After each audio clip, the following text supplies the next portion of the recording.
Alright.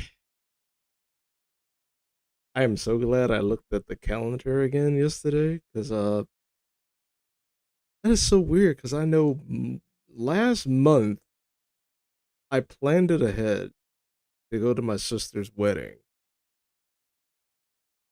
And I even clicked on the damn date on the calendar. And I swear to God, the 6th was literally on a Sunday. But it was actually yesterday. I think I have the problems of like an old man for some fucking reason. Oh my God. But the wedding was great. Yeah. It was a really good wedding. We stayed a little while. We had chicken, salmon. The salmon was really good. I think it had like cream cheese, top of cream cheese. Oh, that shit was so good. Scalloped potatoes, asparagus, salad. fruit, obviously, drinks and stuff like that. It was a really good wedding. How's it going, Jayzilla?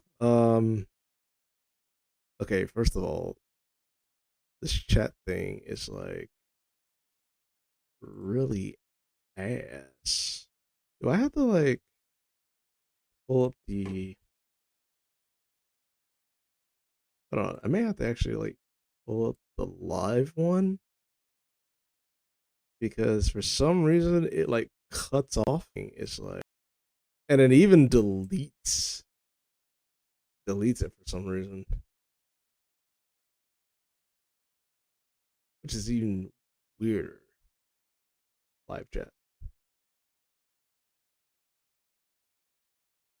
Yeah, that did not show up on the live feed. That is so. Yeah, like it showed up and then it deleted it for some reason. That is weird. Okay, so I'm just gonna have to use that. So what I'll do is I'll minimize that window. And then I'll minimize this as much as possible. That over yeah. Then the live chat, put it right there. Live chat. There we go. We'll do it like that. That way I can actually have full view of the scene and also your comment, because it also cuts off your comment for some reason. I don't know why it does that. That is like so weird. Also, it was it's cartel beheadings that Mudahar watches. Also, it's hilarious that Vosh tries to justify the legalization of CB by comparing it to chocolate and silicon. Actually, from what I remember, it was his argument was the use, since we use child labor in other countries, then it should be perfectly fine to actually own that without paying for it, which I still disagree with. By the way, like even with the context, I'm like, no, like you shouldn't. Even the event that you got it for free, you shouldn't have it at all to begin with. Like his whole argument just hinged on the idea of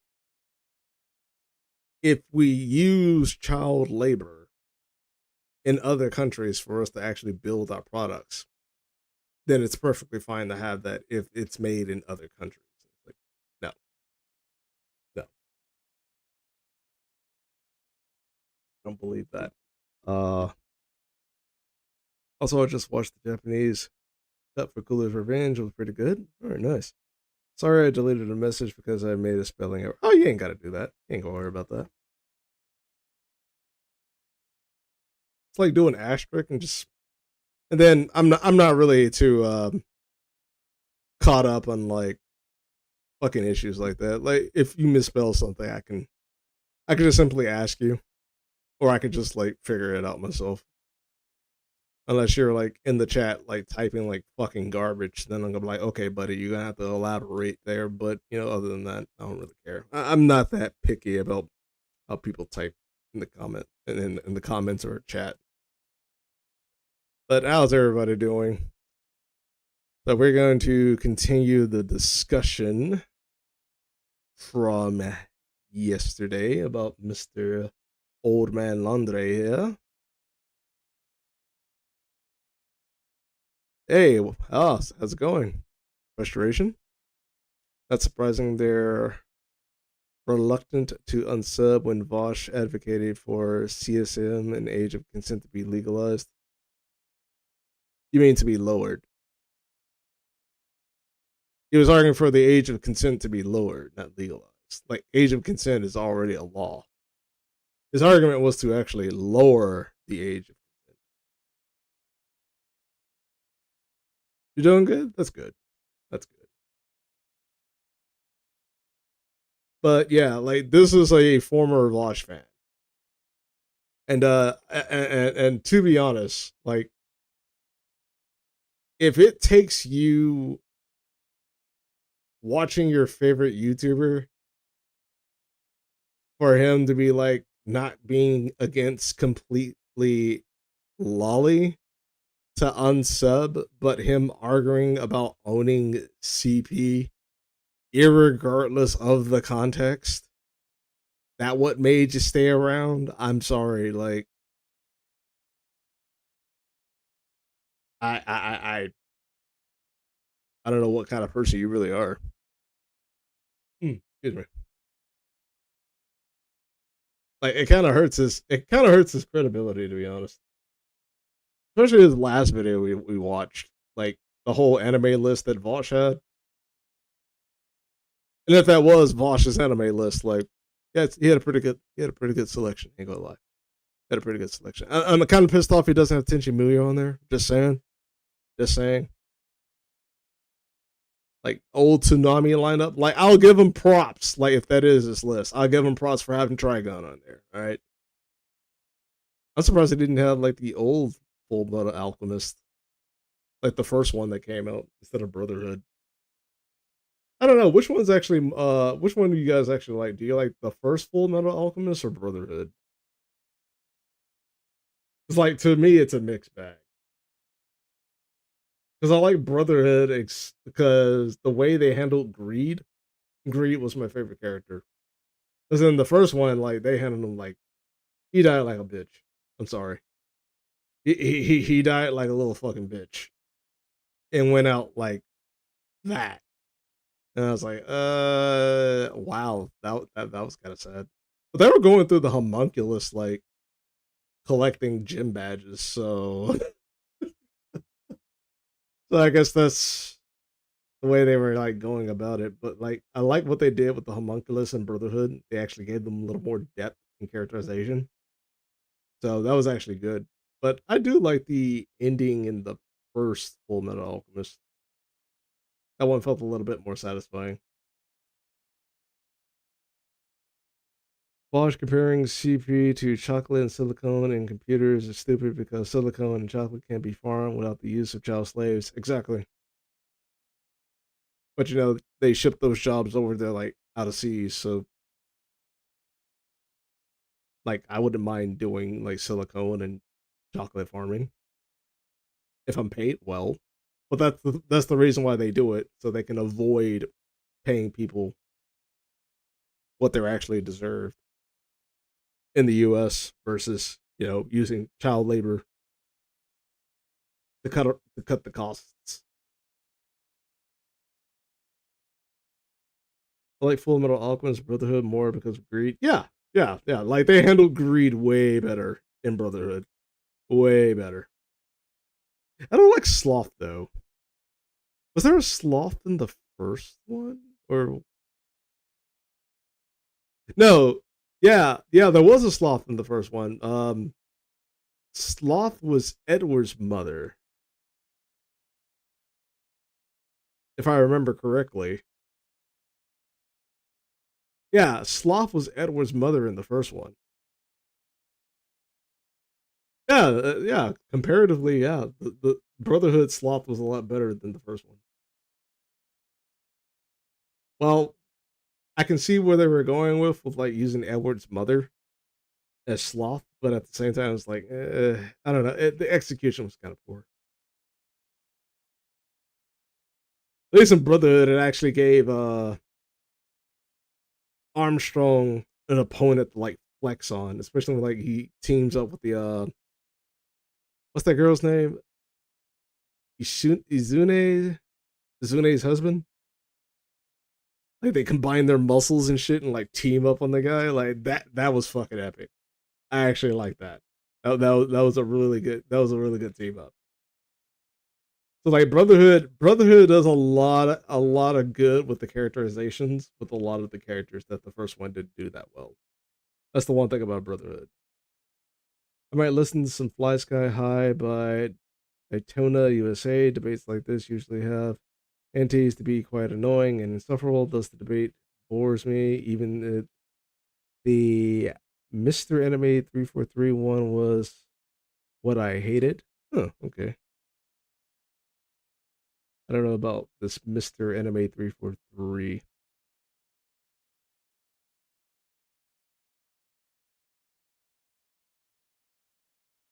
Yeah, I don't know anything about that. But let's go ahead and get started on the video discussion here with Mr. Old Man Londre. For those who were not here from the last video, last live stream, uh, this guy is a former Vosh fan, and he is also one of the anti-Loli types of people. And I'm being generous here when I say this. I do actually take consideration for people like if they're parents, like actual parents, and they're concerned about these types of things. That's perfectly fine. I'm not dismissing that. The thing that kind of worries me about people like this is their threat assessment and which threat takes more precedent above anything else, right? So, like, in my perspective, right, when it comes to the endangerment of children, right, my threat assessment with that is prostasia, human trafficking, government, celebrities, politicians. I don't know. I'm gonna put Islam on number one. Yeah, is Islam be number one from like most dangerous to least dangerous. So put Islam at the very top of that, and then at the very bottom, Loli. Like that's my threat assessment. So I'm kind of curious about what his threat assessment is. You know what I mean? Like what's his level of understanding like a threat assessment? Like would he put Lolly at like the very top of the fucking list? Or would he actually agree with my threat assessment list? Like I did also give Mr. Anime 343 a reset the clock list just to give his argument. Though I quite got annoyed he didn't bring such. Why is that being cut out?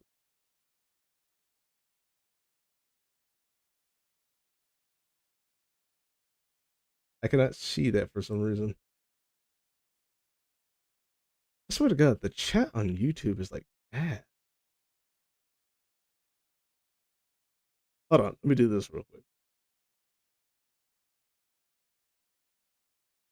I'll just do this. There we go. I push it up and actually see it.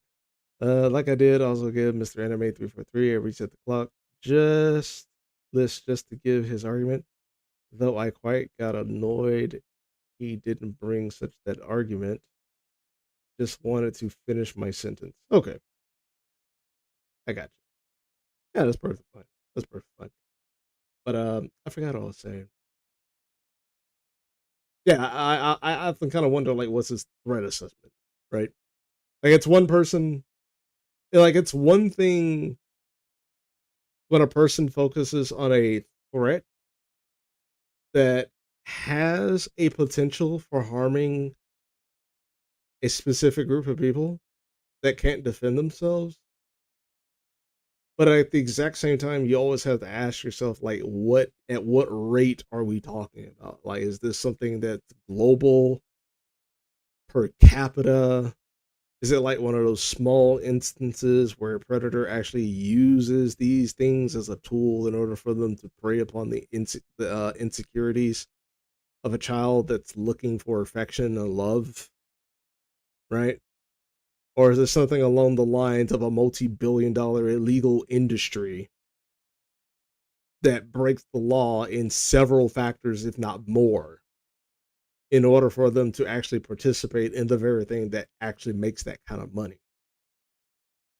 Also, I do hate how Vosh was used as a moral beat stick to attack anime. Yeah, exactly. Like, like I honestly do see that as a narrative change, where most people use Vosh. Like it's like if that one person, right, says everyone who does this action is an ultimate evil. and then he does the action which applies he is an ultimate evil. But instead of everyone looking at everything that he said to apply his standard to him and him only, they basically use him as the moral beat stick and continue the message even forward to continue like slandering most people because of what the action that he was doing, right? Because you also got to look at those individuals, right? Where they're beating up on Vosh, but at the same time, they're not demanding for his channel to be removed or canceled or anything like that. But then you have to ask yourself, when it comes to any other person that does said action, what course of, like, if they go even harder than what they did with Vosh, that actually says something. Like, that actually says this is purely propaganda. And it's also political. Because if you're willing to go that hard on somebody else that does the exact same thing Vosh did, but Vosh can keep his channel, he can continue making money. It's like, yeah, you can keep lambasting him as a fucking creep, but you're not going to do exactly what you did to that other person, right? So I think that's the thing that kind of like I scratch my head, and I've been going around in other YouTube videos leaving that comment, and I've only had one person respond, and he responded in a way where it's almost like he was trying to rewrite what I was saying. I forgot the comment. Let me see if I can pull up the context of that comment. Uh, it happened today, so it shouldn't be too far in the notifications. Let me see if I can find it. Da, da, da. Okay, here it is. Let me.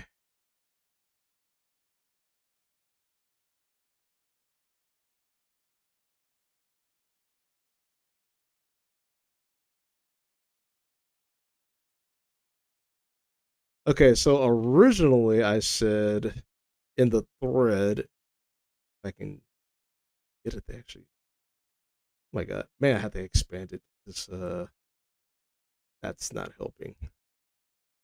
There we go. I said in the thread, I honestly don't think he's in the lolly. This is the same guy who calls anyone who isn't progressive a racist or Nazi. He did the same thing with Loli. I find it weird people leave this fact out.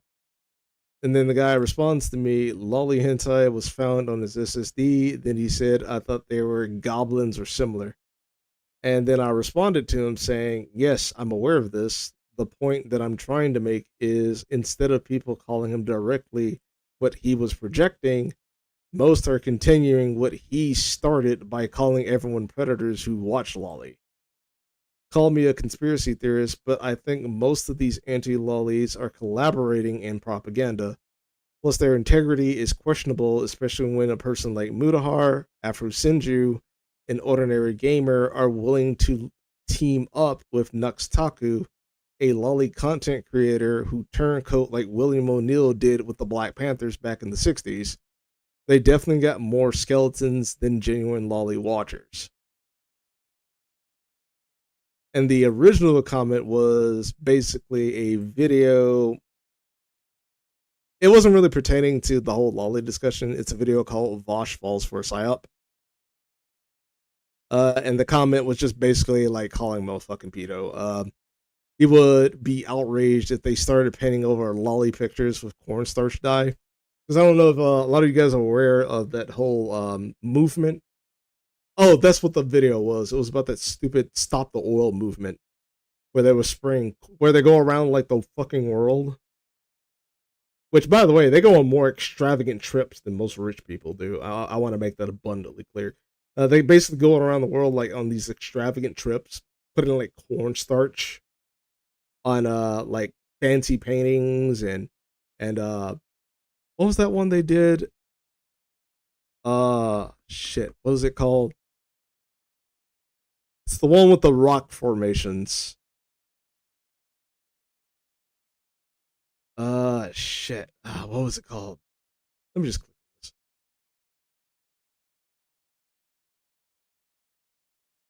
Stonehenge. Stonehenge. Yeah. They put cornstarch on Stonehenge. And they're like, oh, it'll wash off, right? However, that stuff they were spraying on Stonehenge, right, actually kills the lichens, which also damages the stone structure, which over the years can actually damage that damn thing. So you probably won't even have a Stonehenge afterwards, you know. But they don't really. But Vosh himself doesn't really care about that. Also, I do hate how Vosh was used as more beast. Okay, I read that. Also, when it came to the Vosh drama, I hope Temkin Peepa had a smug look on her face when she saw the Loli photo. Yeah, like a lot of people, and also a lot of people really need to take into consideration. Vosh is a political provocateur. He has a lot of enemies, right? So a lot of people are not going to look at this with a nuanced eye. A lot of people are going to be looking at this as it's time to get back at your dumbass for all that bullshit you said about me. You know? And that's the thing, like I think a lot of people really don't take into consideration. Is are people looking at this in a nuanced, genuine lens? Or are they looking at this in terms of we just hate Vosh? Right? Like it's one thing like the whole thing with like Candace Owens, right? She's a very popular person. Now, does that mean all criticisms levied toward her are are not really worth considering? No, because in most cases, some people are so unhinged about Candace Owens that they're willing to just lie about anything. However, at the exact same time, there are some legitimate criticisms that end up getting buried or lumped with those not very authentic criticisms. Much like how she relabeled the Nazi soldiers as student activists, and that the books that were burning back then were mostly sexual and perversive, like written material. Like she's trying to make it sound like what they were doing wasn't really that bad of a thing. And then she actually went on to a debate with Pierce Morgan about the whole Israel Palestine argument. And she sat there playing dumb, acting like she doesn't know like what a genocide is.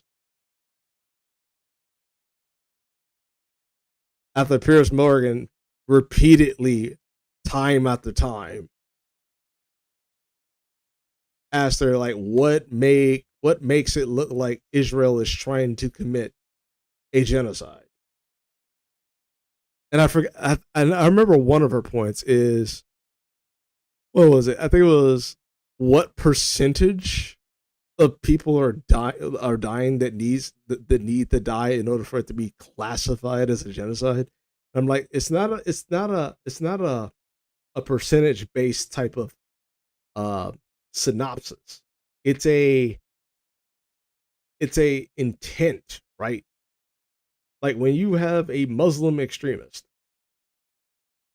saying outright that Israel and its members of Israel who are Jewish do not have a right to exist and they must be wiped off the face of the planet.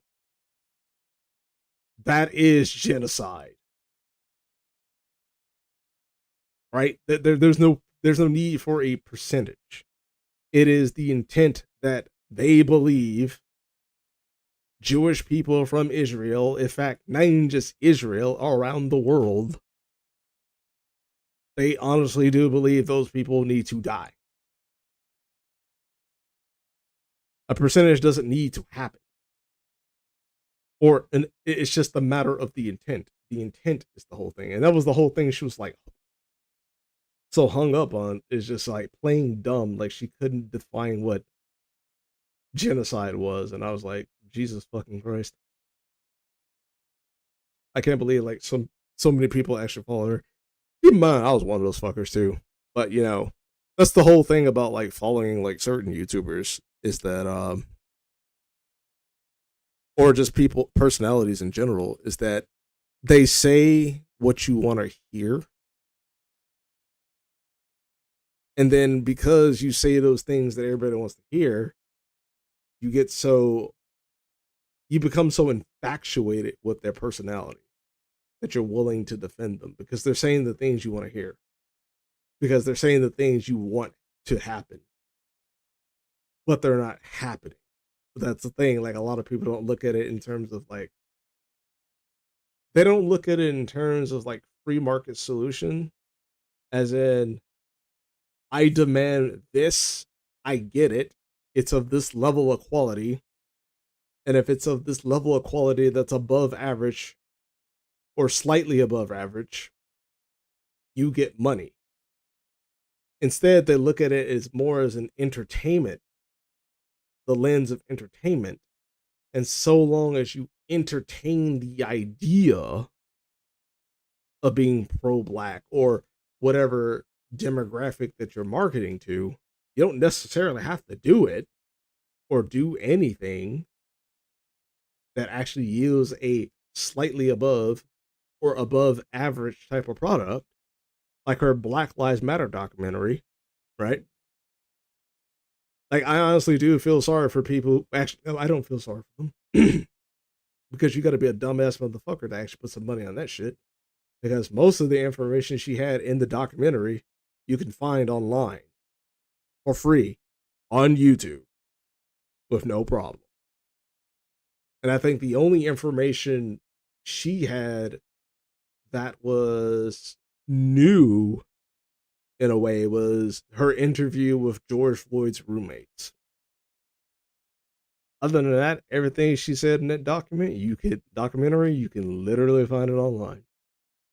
So many other people have talked about it. Like, it's not, it's sad, But that's what happens when people become so infatuated with listening to a person say certain things, but they don't necessarily do certain things. But let's go ahead and continue with this video right here. The big issue isn't whether or not this creator or that one watches questionable material. The big issue is that a lot of this stuff has become mainstream and has become normal. And even if I accepted the argument that Irish Laddie's anime wasn't problematic at all, well, what about the other list belonging to Vosh V? It's hard to say because that one... Also, keep in mind, this video also got fucking ratio too, and you disabled the likes and dislikes. I want to make that abundantly clear. Clearly when a person does this, right, they are welcome to all forms of criticism. All forms. No matter the negativity or anything, they are welcome to criticism. I want to make that abundantly clear. Was made private before I knew about it or saw it, let alone was able to archive it. So, out of luck there. A few days ago, I published a video that to a very narrow group of people was somehow viewed simultaneously as nothing and also so unbelievably incendiary that you would have thought that I had advocated for eating babies or something. So what did I say that was so utterly outrageous? I said that as a father of 2 young children, I believe that any effort to sexualize minors... And he's using his children as a shield? Including an anime. Because I want to make this abundantly clear. Like, any person who spends that much time on a subject where the rate per capita of like innocent victims are like extremely freaking low, but they don't really say anything about like human trafficking or prostasia or any other type of other instance where there is a rape per capita, and rape per capita is basically 100,000. So you have 100,000 fucking victims or more. I feel so sorry for your daughters and your wife because, and then another thing too is I wonder what state he lives in, because I think I said in the previous stream, if he's one of these vote blue no matter who types, and he voted Democrat straight down the line, I want to make this abundantly clear. You are, in fact, responsible for DAs, prosecutors, or any position within our legal system that are soft on crime. So if he's a soft on crime kind of guy, I don't take anything this man says seriously. Like, not even the slightest. Is awful. And then I was disappointed that one of my favorite creators had Because his clearly vote's more watched important several than his videos that words. I considered disgusting.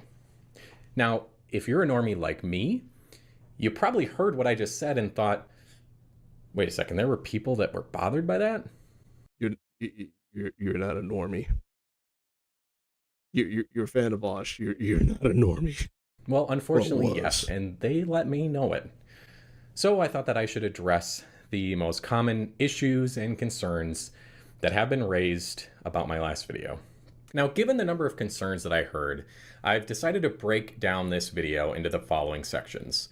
First, I'm going to go over my intentions and motivations with the original video. Then why my initial response seemed uncharacteristically heated. Then I'll move into the key criticisms, starting with the bad faith and plain stupid ones, and then moving into the good faith and perfectly reasonable critiques. So let's start then with my intentions and motivations.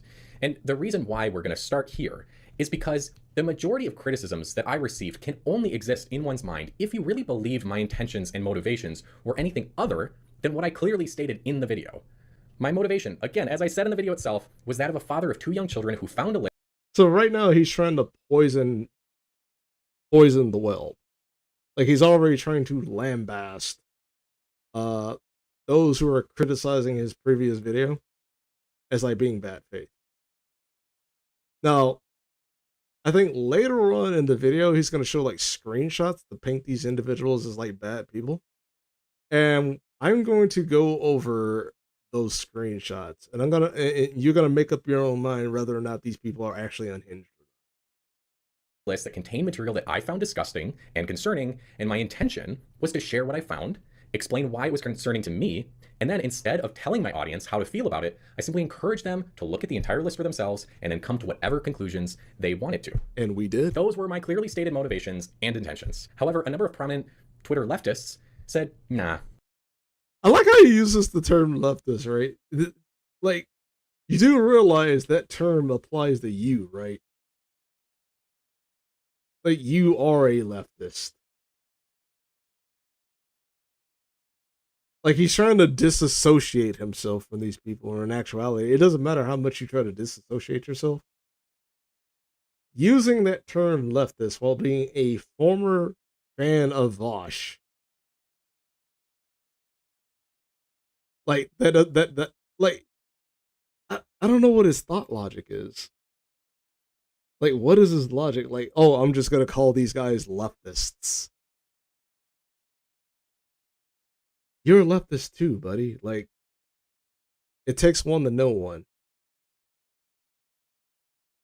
Like a black person calling another black person the N-word. Like, yeah, you're one too. Like what the fuck, man? Like, what do you think? Well, you think you're better than me or some shit? Like, like, no, buddy. The people you are calling leftists are literally the same people as you. So, yeah. We've decided those weren't your motivations or your intentions. We've decided instead that your motivations were deeply sinister and self-serving and rooted in a secret, raging hatred of LGBTQ people. In fact, you're starting to look a little bit like a Nazi, old man Londre. And now, to my naive shock, the followers of these prominent figures, without any hesitation, dutifully repeated the insistence that they knew my true evil motives. Now, we'll get to how this willful Y'all ignorance of my remember motives that and now. intentions are connected to the most Remember goofy what he critiques of my said. video in a bit. But first, we need to talk about why several of you noticed that I seemed a little bit more irritated than usual in my response to the outrage produced by my last video. Because my unique irritation here had everything to do with the inexplicable and frankly insane invention and assignment of so many completely bogus motives and intentions towards me. Now, to get an idea of why, Twitter users in particular noticed that I seemed especially teed off and extremely short on patience when the video came out. You have to take a look at what I was dealing with even before the video itself came out. So here's what I was dealing with the day before. Okay. This is what he wants to show. Now, remember what he said before showing this, right? That the criticisms that he was receiving, that is, he has nefarious motives. He's a clout chaser. And he's being called a Nazi. Let us go through the screenshots, right? The screenshot that he's going to show here on Twitter, and see exactly is he being called this. It's going to be really hard to see this because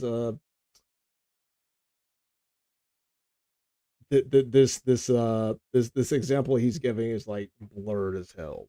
I don't know if you guys can actually read this 144p fucking screenshot. But let's see. I'm gonna read it from the top. Actually, me. Itself came out.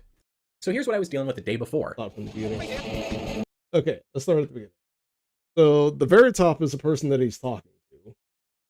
Blue eyes, and her post is, I'd really like to know what anime we're talking about, because unless we're talking about a hentai or something really explicit, I really don't know that this even implies anything. Then Old Man Londre with his Ukraine flag. He's virtuous, by the way, just to show you how virtuous he really are. He is. He has a Ukraine flag. His response, I really hope that we aren't trying to preemptively set the goalpost to be as long it's just softcore anime CP. That's no biggie. If it's just promoting the fanatization of little girls or just for prepubescent girls, who cares? Then she replies, okay, dude. Then he replies, oh shit, okay, I'm confused. Oh my god, that is that the goalpost or not? Some I can't read that. Oh my god. You see what I mean? Like even the evidence he's trying to show, like, one, is it bad resolution? Two, I can't read it. Three, he's like posting this like copyrighted fucking music with this psychedelic fucking background. So I'm guessing he thinks his audience doesn't necessarily like seize the evidence.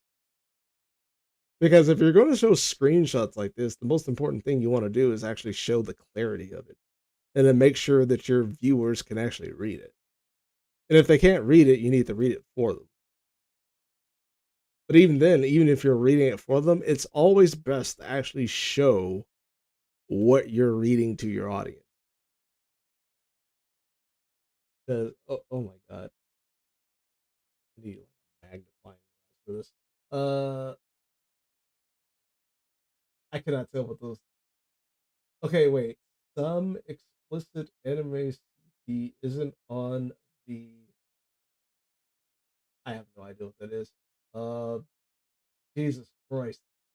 I was referring to because thank God that a illegal something you live in Japan.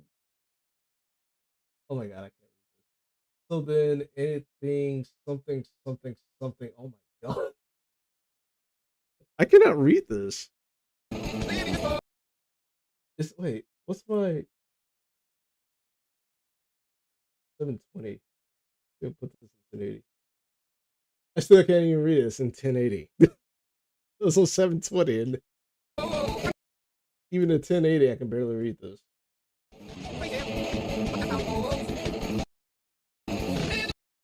Okay, that showed up a bit better.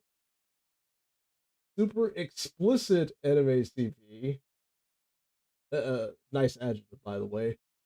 Isn't on the site I was referring to because thank God that that's illegal unless you live in Japan, evidently.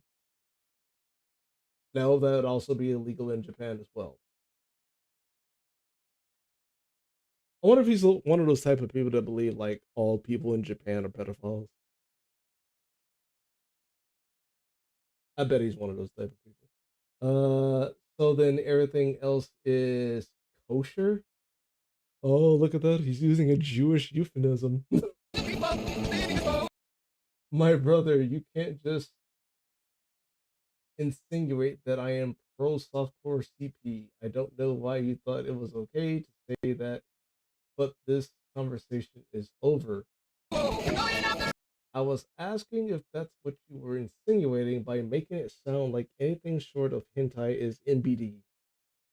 I don't know what NBD is. Not that bad, I guess. And if hentai loli is basically anime CP, then wouldn't anything short of that, which is still problematic, be a softcore version by default? I wouldn't ever expect that you would be pro any kind of CP. That's why I was surprised by your earlier reply and said, I hope this isn't what we're doing, which means you are implying that that's her stance.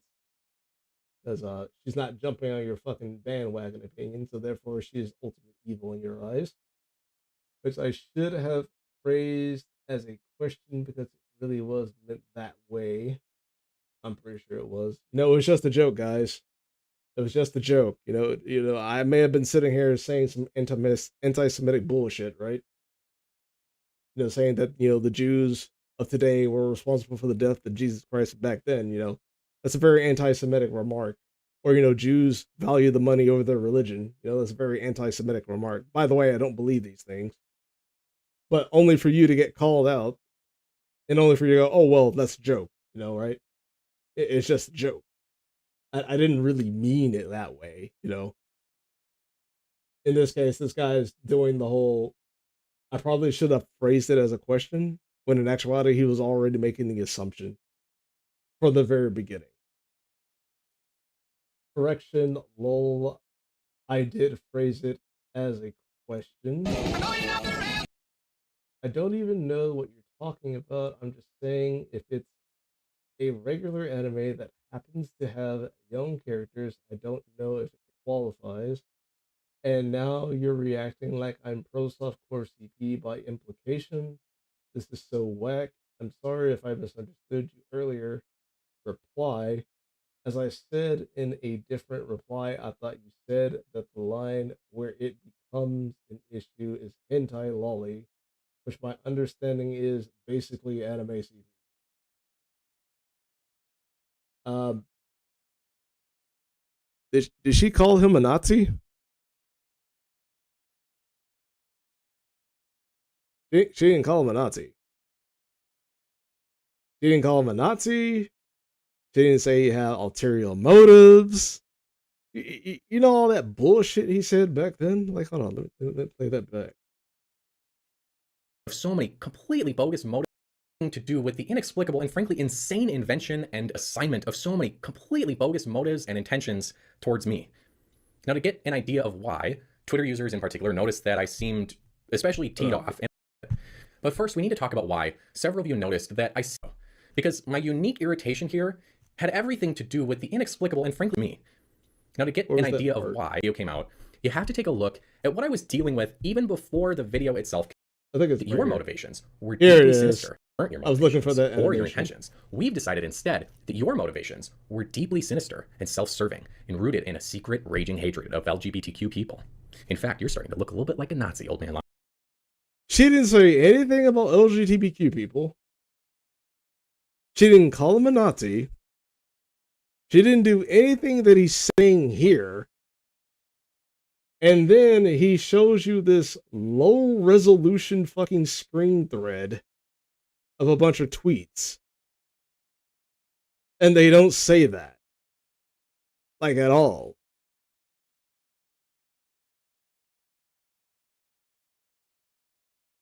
Like, you want us to take your word? Like, you want us to take your word that you're being called a Nazi, meanwhile, you don't show any proof that you're being called a Nazi.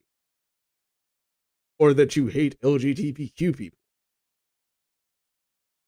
So why would I believe you? Like, honestly, I have no reason to believe this guy. Oh god, just thought, all these guys are clowns. As someone who does believe in climate change, I don't claim just stop oil. I'm not gonna make a claim on that, but just so we're on the like same page, I do kind of like cut those drink plastic rings. I at least cut those up. I'm pretty sure they don't really recycle that shit, but at the exact same fucking time, I at least cut those up. Because I've seen the videos where that shit gets around turtles' necks. Like that shit's that shit hurts the hell out of me. I'm like, ooh, that is painful. It's like every time I see videos like that, I just ensure that I cut that shit up every time. Former Vosh fan thinking he can trash anime fans got me like, bro thinks anime fans are the most evil things in the world. Old man Londre definitely has. Okay, let me just do this. I can actually read it. Old man Londre has definitely never seen anime in his life. Dude probably hasn't even seen Beyblade or Pokemon. I'm pretty sure he hasn't. Like he's making the same kind of type of claims that a person who has been subjected to propaganda makes. Like, this isn't the claims of a person who actually watched it, right, and made his own assessment of it. This is a person that has probably seen like a screenshot or a picture or a freeze frame of an anime, and he's been sold the idea that this is literally like the entire fucking series. Like looking up the skirt of a little girl. And that's like just that one fucking second. And then after that, it's like instilling moral values into the viewer, such as always help the elders across the street, or always uphold the truth, never lie. But no, let's throw the whole thing out because, screenshot. That only lasts for like a couple of seconds. And then I read all like none of it even implies what the hell he just said previously. Later that evening, then he even DMs this person, right? So I'm gonna read this out. I reach out to smooth things over and apologize. Apparently, yeah. I apparently you apparently hurt the person's feelings for assuming that they're into softcore CP. Like, this guy's a piece of shit. I'm about to fall asleep, but I wanted to say I promise you I wasn't trying to insinuate anything about you, much less something so awful. But you did. Really sorry for how that landed for you.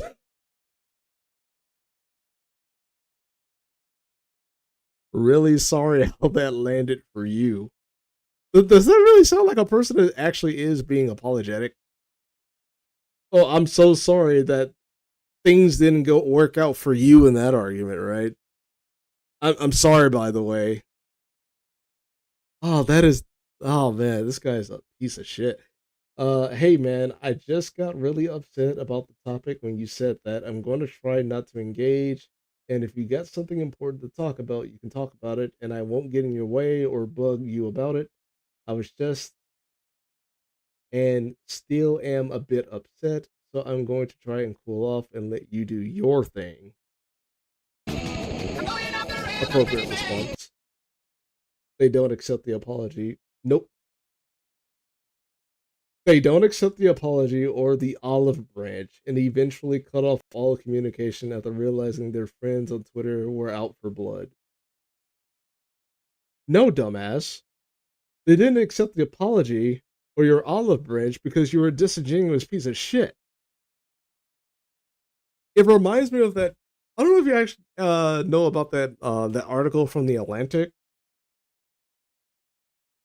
when the lockdowns were like they lifted the COVID lockdowns, and then people started getting like information that they're handling, like the government's handling of COVID was authoritarian and totalitarian at best, and they came out with that fucking article talking about some. We need to talk about how we need to start forgiving each other for how we treated each other back in 2020, where we treated you like a diseased piece of shit that need to be thrown off the side of a fucking cliff. We're extending the olive branch of peace, because we didn't successfully labeled you as other and dehumanized you through our efforts of trying to eradicate you through our systematic oppression. That didn't work that well. So olive branch here. We need to let bygones be bygones and realize that we need to, hug up on one another. The oppressed versus the oppressor. We need to hug up on each other because obviously the oppressor isn't going to try that again, right? Wow, this guy's a real fucking. This guy's a real piece of work. And then in the hour leading up to the video's release, things got really weird and simply infuriating really fast. First, it was brought to my attention that a Twitter user named Gayfesh had apparently been trying to publicly blackmail me out of releasing the video, even though it had nothing to do with them and they had no way of knowing what the video would even say. But as I have since learned, okay, so let's even though look at the screenshot. So Gayfesh, I'm thinking that's short for fetish, posts a thread saying someone should tell old man Londre that if he releases this moral panic anime video, I am going to leak our DMs and show everyone what a pathetically fragile bitch baby he is. How's that blackmail? Like, I don't get it. How's that blackmail? And even if it was blackmail, right? And clearly his video is a moral panic over anime, right? Even if it was blackmail, um, we have to talk about the fact that what you're doing is a moral panic. Like, you don't have any solid evidence, right?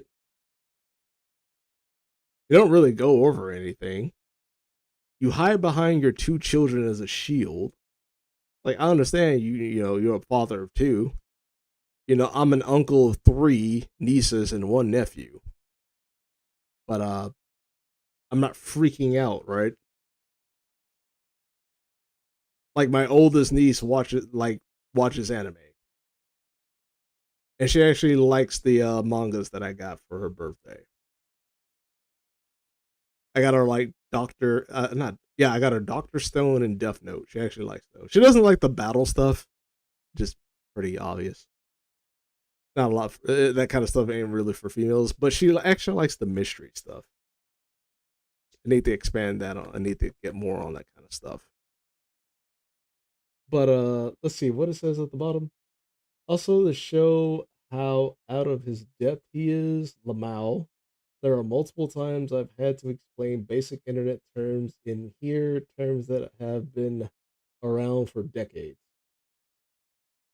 Like, he's trying to make it sound like what he's doing is like nefarious, but it's not. Like, he's so egotistical that he can't accept the fact that what he's saying is wrong, or it just needs to be revised, right?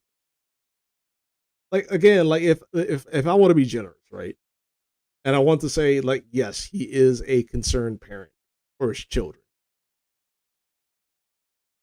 we can have that discussion. But at the exact same time, you have to be factual, right? Because if you're not factual, you're not protecting. You're more of a danger to your children than you are a protection to your children. You know. It's kind of like my analogy with being a black guy, right? And white nationalists talking about how I do not belong in America.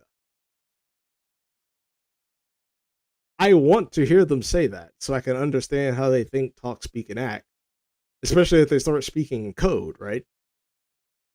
But then if you have a group of people that are pro censorship and they don't want me to listen to that information because they think it will hurt my feelings, right? It's not going to hurt my feelings because, I actually have a backbone. But the problem with censorship is that it prevents me from accurately pointing my gun barrel at those who want me dead for simply being black. Right? So in order for me to protect my family and loved ones and innocent people, I have to be able to accurately point my gun at the enemy. So whether you're a white nationalist or pro-censorship, it doesn't matter. Because white nationalists will actually want to hurt my friends and family and innocent people. But pro-censorship people make it impossible to find out and ascertain who are white nationalists. So if I cannot accurately pinpoint my enemy, irregardless of what side, it is safe to assume that pro-censorship people should also be treated the same way as white nationalists. You see what I'm talking about? So you definitely don't want to mislead yourself in the thinking you're attacking the enemy. Because in his perspective, right, him attacking me is attacking someone that would actually support protecting his daughters. So he's attacking someone with the same interest as him.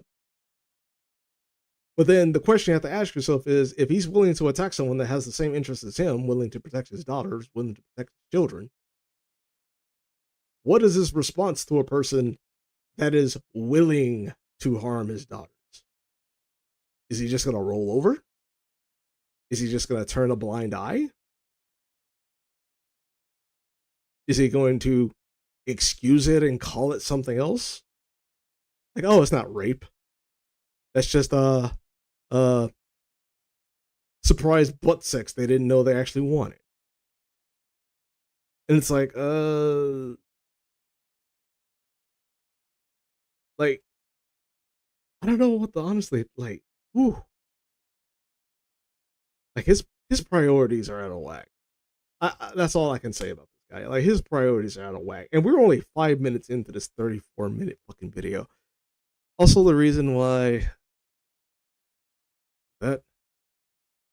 Also, the reason why some anime characters are middle schoolers and high schoolers is because that's literally the target audience. I don't understand why some people have trouble understanding that. Yeah, it's literally rated PG. Like it's literally targeted for that demographic.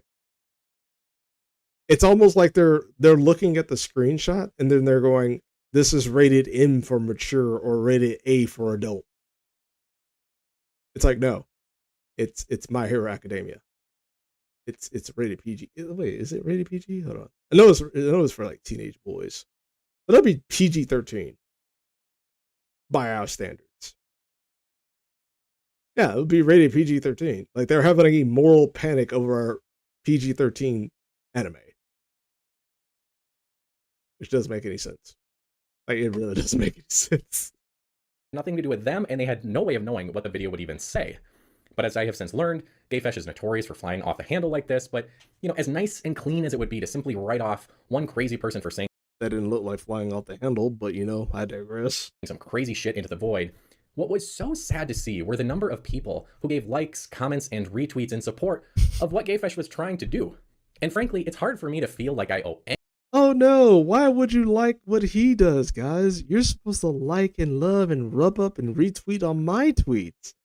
How dare you guys? You guys are no fun. You don't support anything that I say to make me seem like the virtuous guy here. And you seem to side up with a bunch of motherfuckers that makes me look like the bad guy. Therefore, you're all bad guys. Near. Like, Oh my god, like Jesus fucking Christ. anything, even Take the something as L, little guy. and simple as an explanation, to anyone who supports or is frankly too cowardly to condemn publicly blackmailing people into silence. But I digress. I'm gonna fight back against that. Considering you released this video anyways, were you really silenced?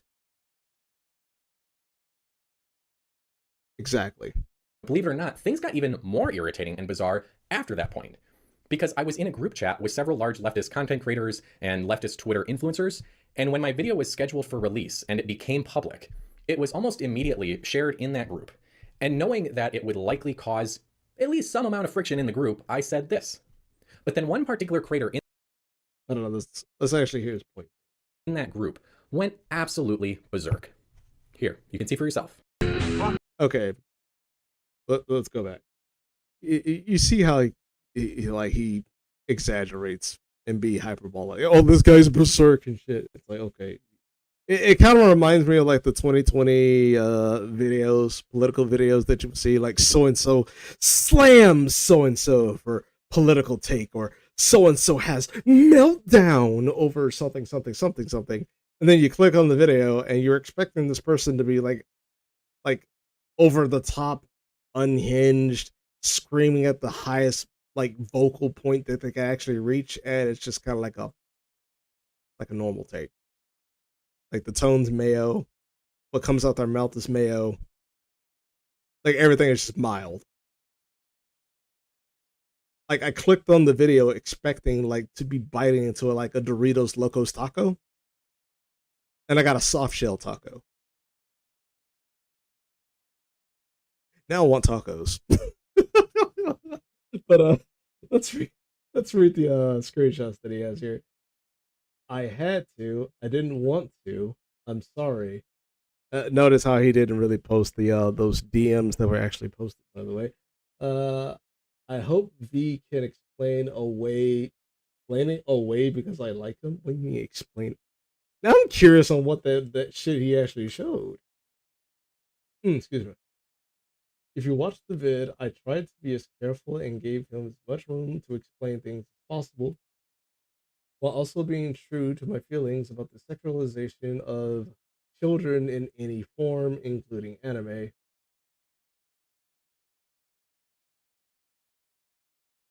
Children and characters are not the same, bro.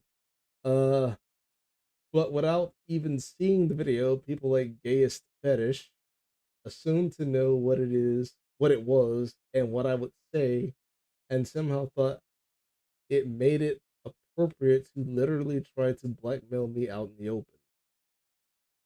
Okay, so let's see in the that other group screenshots went that he has. absolutely berserk. Here, you can see for yourself.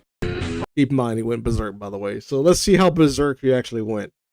I'm expecting to see something along the lines of like the manga berserk. So we're about to read some M-rated content here, guys. So hide your kids, hide your wife, because you may actually have some nightmares after this. So let's see. Is this the okay? So this is the blue is Lloyd, not Lloyd, Londre, and the gray is the guy that was exposed. Well, if that's the overwhelming message you got inside you, to like vaguely imply a big figure is a pedo because they watched one of the most popular anime shows of all time, Fooly Cooly. I don't know, man. Maybe you need to like do a spiritual journey and find something bigger to fight for. I agree. Hey, Andre, you want to join up? I could teach you how to shoot an AR-15 or some shit. You and I can, the weapon of war. Weapon of choice, the AR-15. It's not really a weapon of war, but but we can go to the shooting range. I can teach you how to shoot. You know, and you and I can go hunting with some cartel members. You know, keep in mind that if we get captured, the death isn't going to be that pretty. It's going to be very slow and painful. But I'm pretty sure your heart's in the right place there, buddy. Hit me a DM if you're interested. Just saying. Uh, Maybe you could do the same and figure out why you can't resist the urge to assume to know everyone's motives. Just be real, bro. This was a massive clout bid, and it was a dud. Don't lie. I'm gonna be real. That was a waste of everyone's time, but especially yours, Londre. And then there's this. I really want to know what's all this crap right here in this gray bubble. It looks like a bunch of leftist YouTubers. This has got Mosh Pit, Old Man Londre, Loner Box, Keffels, Not So Erudite, Lex Indraman, Merrick DeVilly, uh, something reacts. It looks like Hanabe reacts. Somehow Kanye West, Moist Critical. Is Moist a leftist? I could have sworn he was kind of neutral. I don't see Moist as a leftist. I think he's. If I'm going to be guessing his political position, I'll say he's like center but lean left. I don't think he's a leftist. Mr. Girl News Philosophy. Like, I really want to know what's in this, but we'll move on. Nice tag list. Like it's a tag list. So I guess it's like a long list of like YouTuber names. Yet somehow Richard Spencer is in this. Like, I really want to know what the hell's in here. Like, what is with this long list of like YouTube influencers and Richard Spencer, like actual white nationalist, Nazi sympathizer, Hitler apologist Richard Spencer. I really want to know what's in here. Like, holy shit. Uh, then some other guy comes in saying Fooly Cooley. Landre says, lol, recycled from my prior video. Okay, now I feel like I need to actually find it. Okay, so I wonder if it's in one of his previous videos. It's so glorious to watch so many people say that I'm implying shit when that's all half of these people are actively doing to me. You just did it for clout. Fuck you. I did it for my kids, who I hide behind like a piece of shit. Because I'm pretty sure you're one of those type of people that voted blue no matter who.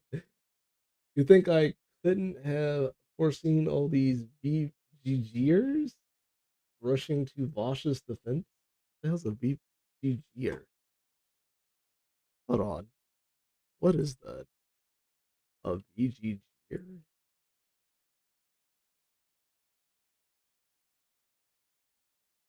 Was that a vlogger?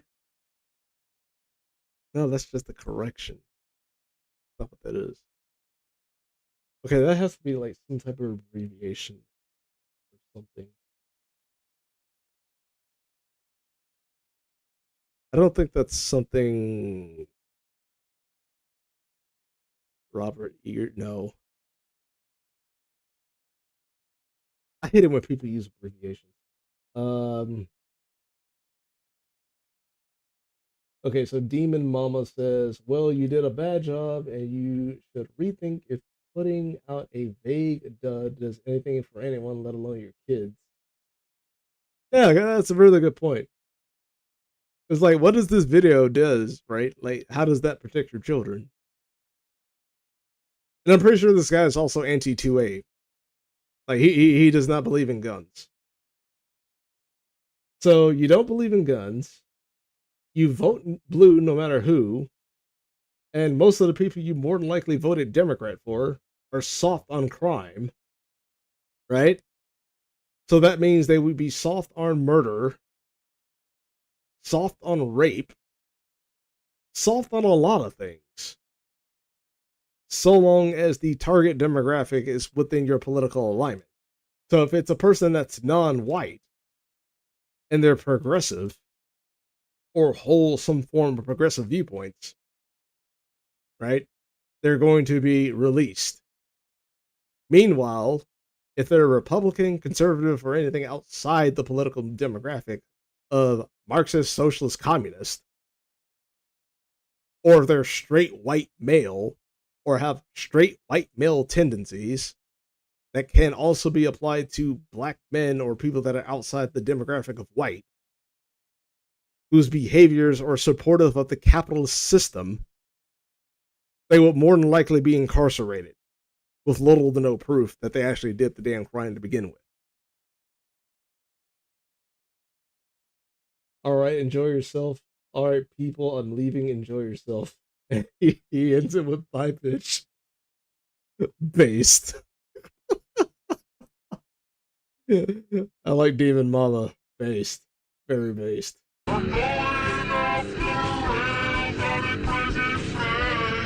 Copyright music. And this shit really pissed me off. And for two main reasons that this content creator cannot possibly understand. First, to say this and believe this after I said what I did. I probably should have not played that part. I hope my fucking live stream does not get fucking flagged. I just thought about that shit.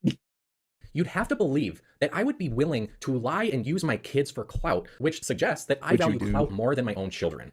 Now, I think it's safe to say that at least 90% of the people who were saying this sort of thing don't have children, and almost certainly, thankfully, never will. But I promise you, I don't have children. I have nieces and nephews.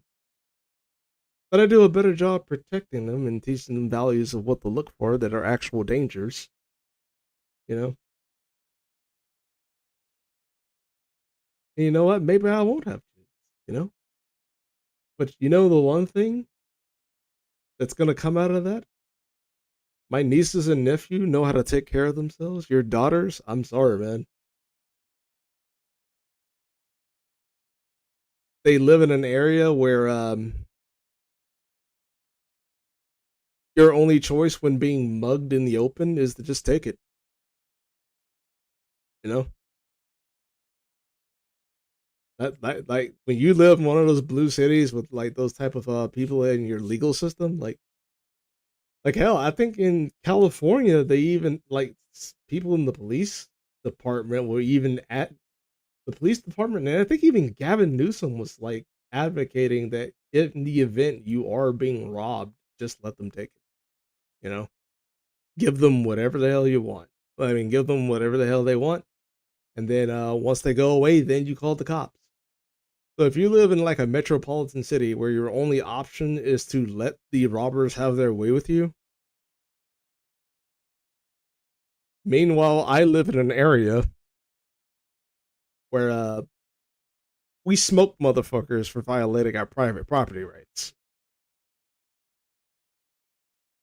I think my nieces and nephew will actually have not only just a longer future, their bodily autonomy will not be violated. Your daughters? I don't know, man. I don't know, unless you can go all might. Like you got one for all in your ass, and you can go all might mode. That person that breaks in your fucking house, they're gonna have a field day.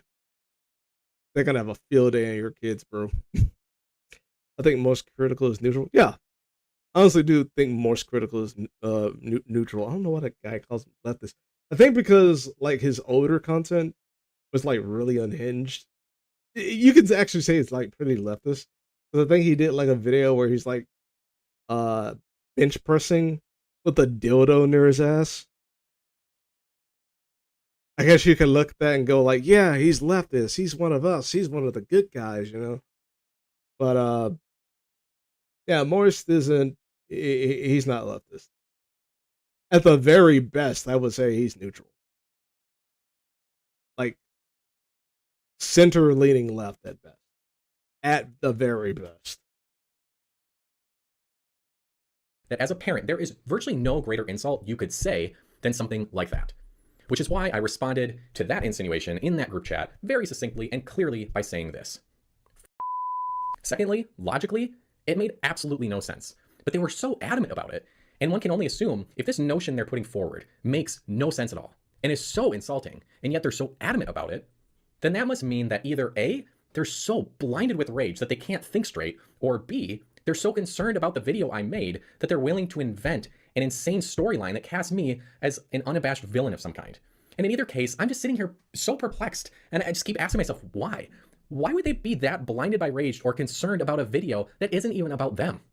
Because you're lambasting an entire group of people within a community as an ultimate evil. That's why.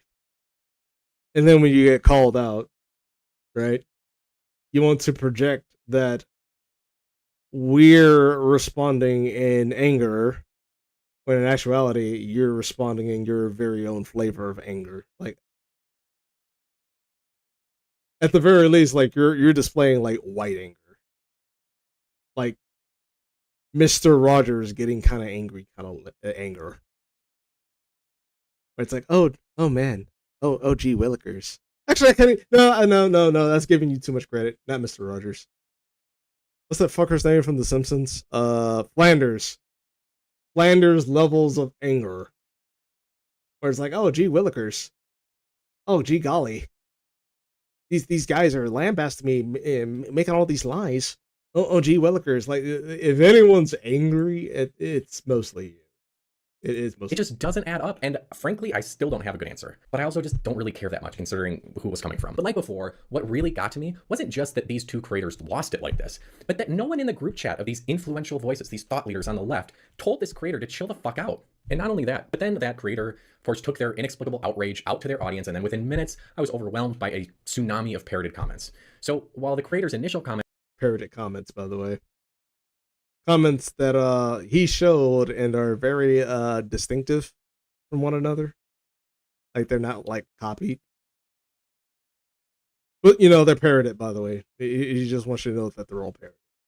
were what pissed me off right away. It was this mindless adoption of this creator's asinine insinuations and incendiary claims that just zapped me of my patience with just about everybody at that point. And more than that, it just zapped me of my faith in these scumbags that just a few days ago were liking all my tweets, sharing my stuff, but now we're taking their turns, getting their cheap dings in off me. So I responded like a guy with no fucks left to give because that's where I was. And if you were on the receiving end of my grumpy responses and it chapped your cheek somehow, sorry, I don't know what to tell you. With that out of the way, let's to be honest, if anyone got kind of their cheeks chaffed with your response, who would that be anyways, by the way? Because I honestly do feel like a lot of people would be laughing at your responses. I think the only person to be chaffed is someone that has your type of mentality. get into the criticisms. Actually, before we do that, I think it's important to differentiate the groups of people who had something negative to say here. So please stick with me because there are 5 groups to talk about. Group 1 are people. We got groups, everybody. Yeah, he's putting us all in the little boxes. Woo! Yeah, segregation, baby. What the fuck is this? Okay. Oh wait. Okay, he did that. Okay, I was like, what? 1080p, and we got like blurs on the screen. Like, what the fuck? Okay, he did that.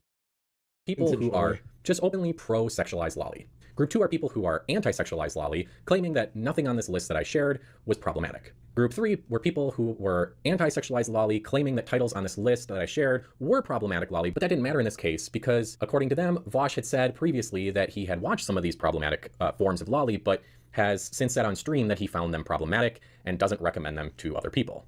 Then there's Group 4, which are people who claim that the titles I was bothered by, due to their content, shouldn't be considered bothersome because they're mainstream popular anime. Wait, what's the title of this video again? I don't forget everything. What was this? What was I wrong about Vosh and Loli?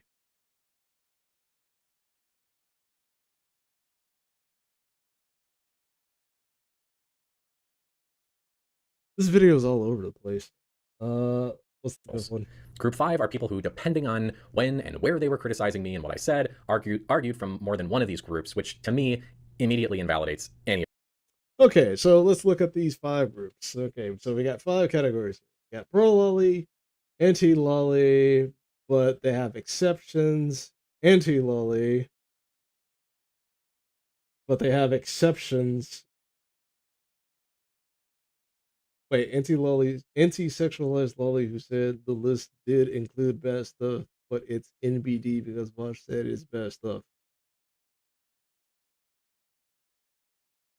What the fuck does he mean by NBD? Like, I don't understand what NBD is. Group 4, the O, it's just mainstream stuff crowd, which is basically group 1. And group 5 is the unhinged, all over the place anti-Londre crowd, which falls under the category of group 2. So there's, in fact, only 3, right? There's one on the left, one on the right, one in the center. There's the pro Loli side, there's the anti Loli side, and then there's the nuanced side. Or just the people that just fucking hate your ass. Notice how I just like condensed this little list down from like 5 groups to just like 3. Like this is just needlessly complicated for no fucking reason. Of their criticisms, because it tells me you're just willing to say anything to try to discredit me, and your motivation is a personal matter rather than a matter of principle. And we need to keep these groups in mind because of the way that they influence the criticisms and the way that I perceived their seriousness. For instance, I am going to instantly discard any opinions of someone who is openly pro-sexualized loli. But that's what's so interesting. Why would you do that?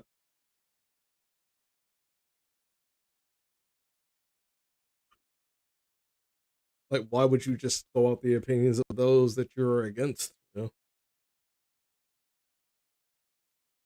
Granted, at the very beginning, you actually stated a pro lolly person's position, so long as it fits your narrative. But any other opinion that you perceive as pro lolly, for some reason, you'll throw away. Interesting. Interesting. You know, as much as most anti lollies are very disingenuous in their position, I'm willing to hear them out. You know, I'm open to the idea of being proven wrong. Because, you know, I actually am in the position of actually learning stuff. And I'm still learning stuff. I mean, hell, I'm still learning stuff in my field of repairing computers. Now I know how to accurately, now I know how to actually pull up what was it, the battery list that determines like how long a charge has been shown, how long your battery's been charged, and throughout that time, how long has it been charging up and discharging. Yeah, I learned something new. Now I'm actually starting to use like prompt commands and stuff. You know, it really helps me out in my job, and it helps me shut up like some dumbass IT people that don't know what the hell they're talking about. So, yeah, you know, I'm always in the position of learning stuff. But if you're willing to like completely throw away one opposite side of the spectrum in their opinions, uh, you're clearly in an echo chamber, and you're not going to listen to anything outside that, so long as it validates your viewpoints. And that is the type of person that is never going to learn in the slightest. Because even though there is a ton of sexualized loli content out there, which is obviously being consumed by a massive number of people, virtually no one is going to come out and say that they are pro-sexualized loli. Even now, what does he mean by a mass number of people? Like, are we talking about in terms of like watching My Hero Academia or Dragon Ball and going, oh, there's a mass number of people that's actually watching it because these are the same people that watch Princess 69 or Bible Black?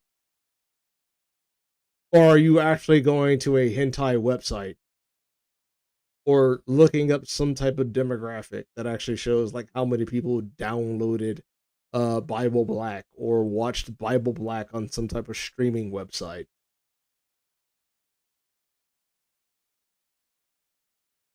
Like, that's a really important question to ask, because I think he's looking at people who's watching anime and going, these same people who watch anime are the same people who watch loli, and using that as a means to strengthen his argument. Also, I hope Rev says Desu and Asmongold had smug reactions to Vosh's loli photo getting leaked after they got called pedos and Nazis. I know Rev did. I don't think Asmongold did, because I don't think Asmon really cares too much about that. I know he's usually making like culture war content, like, you know, like wokeness in video games and stuff like that. But yeah, Vosh is like a fucking afterthought. Like, Asmongold is the type of person that doesn't necessarily like to make drama videos unless it's absolutely necessary to like point out the flaws of a person's argument. Other than that, like if Vosh has already made a fool of himself, like honestly, Asman would be wasting his time. Because that's like the thing how Asman kind of rolls. Like he doesn't need to make a video on you when you're already got like cum on your face, you know. Like it's like, well, he kind of already nutted on himself, so why would I need to nut on him? So he's clearly proficient at doing that himself. So hey, if they are privately, because of how taboo it would be to say that, at least here in America. And that brings us to group 2 that claims to be anti-sexualized lolly, but only because that's based on their own definition of what problematic sexualized lolly is. Because think about it. Right, because a lot of people do have like various definitions based on their understanding of the subject, right? And their it's not threat analysis. I think what is it called? Consequentiality? Consequentiality assessment? Where they already went over the idea why it's like you can hate lolly, right? Like this is what most people within the lolly community actually state. You can find it disgusting. That's perfectly fine. And that's perfectly fine. You can find it disgusting and just go somewhere else. Right? But for some strange reason, a lot of people have been noticing a lot of these people who claim to hate lolly really do spend a lot of time watching it. A lot of people who hate lolly literally have lolly VTuber models. They hate it, but they have a model that is clearly a lolly. Some of which are sexually explicit. Which doesn't make any sense. Right? It's kind of like looking at a black person, right? And that black person says, I hate all white people. And if that black person never, under no circumstances, wants to be employed by a white person, wants to make money from a white person, wants the money of a white person, I say that's perfectly fine. And vice versa. If a white person doesn't want money from a black person, and they want an all white store, hey, that's perfectly fine. That is perfectly fine. I just won't do business there, right? But if you're one of those type of people that's like, I hate all white people, right? And you're in a store that says white people only, and you're in the store trying to buy something in the store that clearly says only white people allowed, and you grab the product and you put it on the register, and the guy looks at you and asks, you did read the sign, right? The one thing I want to hear out your mouth is, have a good day, and you go walk out. But more than likely, that person is going to say, you are being discriminatory towards me because I am black. And that is unfair, that is racist. And while I have explicitly stated that I hate all white people, I am still going to demand that you give me service within your white establishment. That does not make me a Uncle Tom in any way, shape, or form, or any type of racial slur that I use on other black people that I presume is not doing the black movement or the black cause. So just take the money and have a great day. Right? Like, it really doesn't make any sense. If I draw the line of what constitutes problematic sexualized lolly content over here, and another person draws it over here, to me, they're well over that line. But in their minds... Oh, wait. Bad stuff beyond this point. Bad stuff beyond... Wait, what?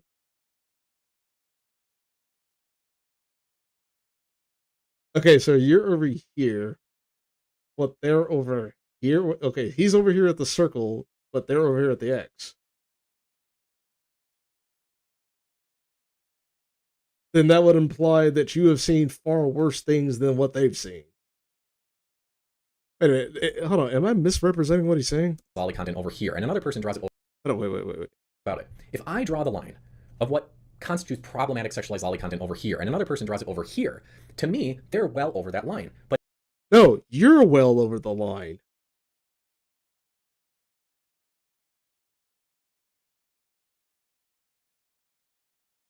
Wait, what? Like, what part of the x-axis are you on, my guy? Because it can't be to the right. He's a leftist, right?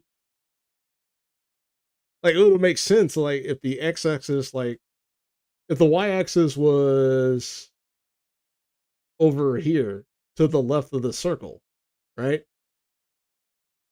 It would make sense. But if it's over here, he's past the line.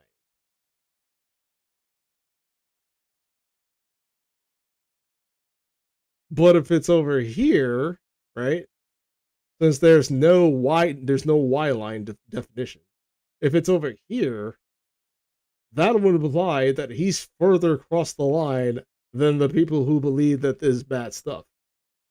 As a matter of fact, if you put the y-axis right here, it perfectly exemplifies he's the unhinged person and the people over here are the non-unhinged people.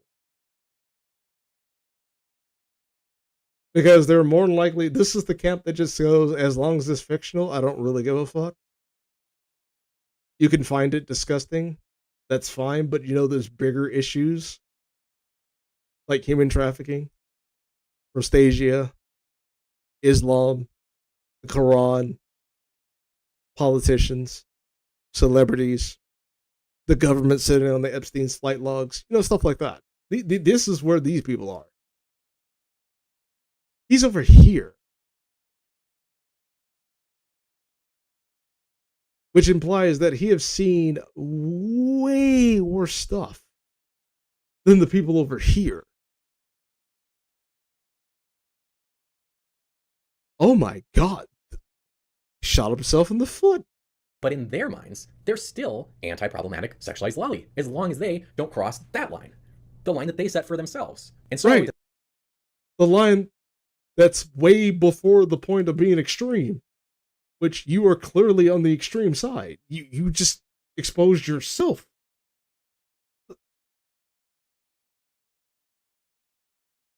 Okay. In cases like that, they're not lying. And this is one of the biggest underlying issues here. Sexualized lolly that was group 2, everybody. Group 2 is unhinged. Content is simultaneously widely available and extremely taboo, but it's become so normalized in certain corners of the internet that the line of normal and acceptable has just gotten pushed incredibly far, and in my view, in a way that is incredibly disturbing.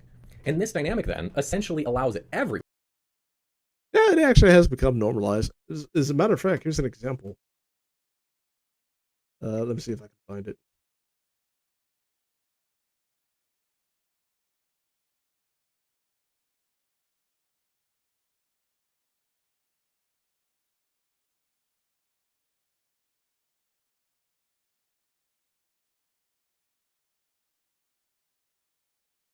Yeah, here's an example of how normalized it's actually became.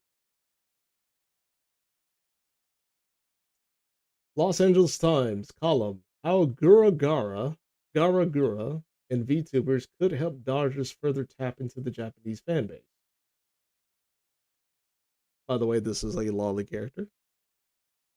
And apparently they had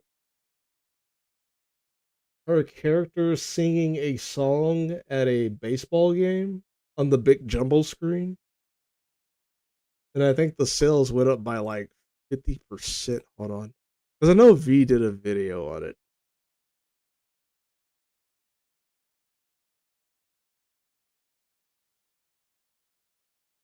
Lack of entertainment. I think it was on his lack of entertainment channel.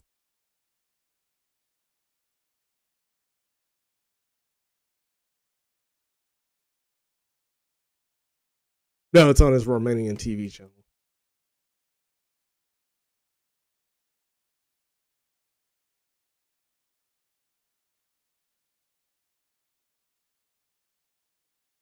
Let's see.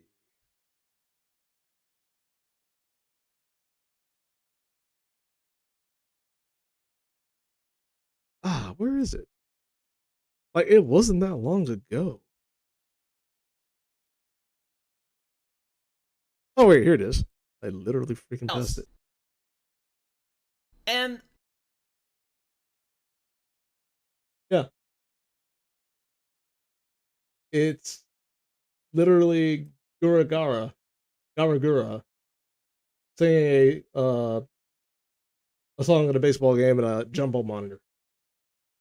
Moneyball sequel, but instead it's explaining to baseball boomers why sales jumped 150% when an shark girl was on the jumbotron singing "Take Me Out to the Ball Game."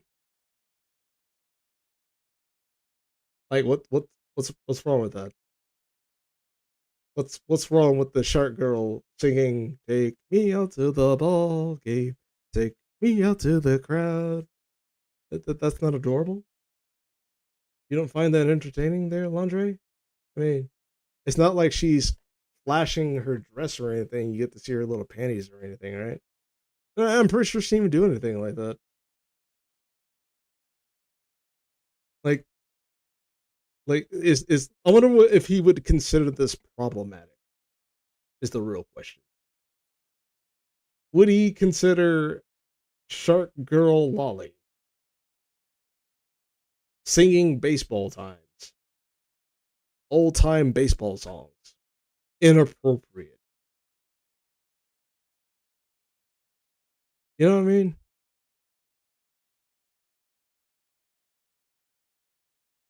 But then again, I actually no, I would find that a little bit problematic because it's kind of like showing Dylan Mulvaney to a bunch of kids, and then the kids look up that Dylan Mulvaney, and now they're interested in like drinking beer because Dylan Mulvaney is like sponsored by fucking Bud. So actually, yeah, I will agree with that. Like, I actually do find that a little bit problematic because there are kids out there, and if I remember correctly, Garagura, is her content more sexually explicit? I'm not entirely sure.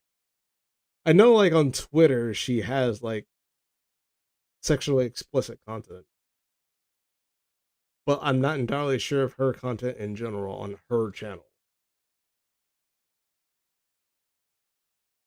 I would say so long as it's not specifically Garagura, then it's perfectly fine. But if Garagura is like an 18 plus, let me actually, uh,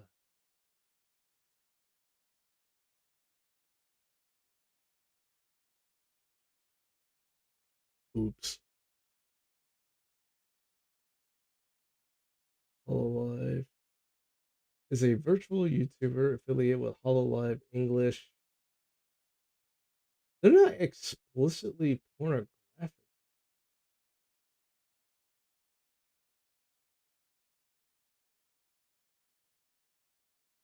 Like the fans may make fan made sexual content, but I don't think her in particular is.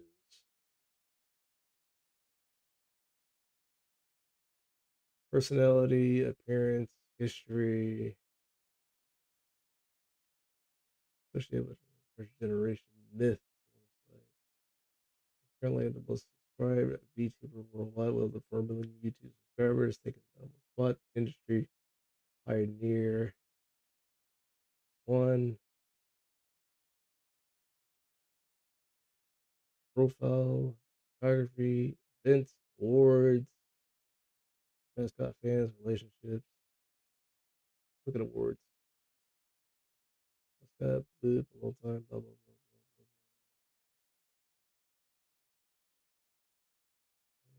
blah. The Streamy Awards and the VTuber Awards. She's not that worldwide known. But then again, you can make the same argument for like any anime character. Like the whole Rule 34 argument is that if it exists, there's porn of it, right? But then they would have to literally turn on the search feature because if I go to Google, right, and I let's type in any random drag, like type in any like anime character. I'll type in Goku, and we go to images, right? What are the odds of me finding Goku like half naked? They ain't just half naked, because that's just battle damage. Like fully naked with his dick hanging out. Not that probable, right? And keep in mind the safety feature is on. Safe search is on. Wait, do I have safe search on? What do I think I do? Yeah, I got moderate. This is on moderate, by the way. Let's actually really test this out. We're going to do Sailor Moon.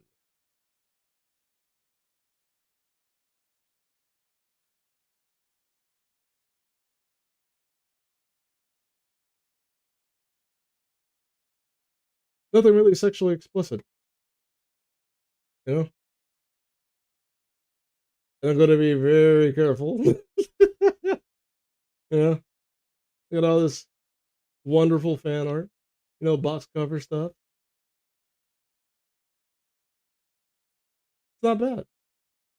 Like, you would honestly have to go out your way to like an 18 plus website to consume that type of content. You know what I mean? No, I take it back. That's perfectly fine. So long as Goragara herself isn't like explicitly like an 18 plus type of person, then that's perfectly fine. If it is, then I'll be like, yeah, that is kind of like a controversy because it's like, actually, no, I can't really consider that because, well, actually, in my position, I actually can consider that.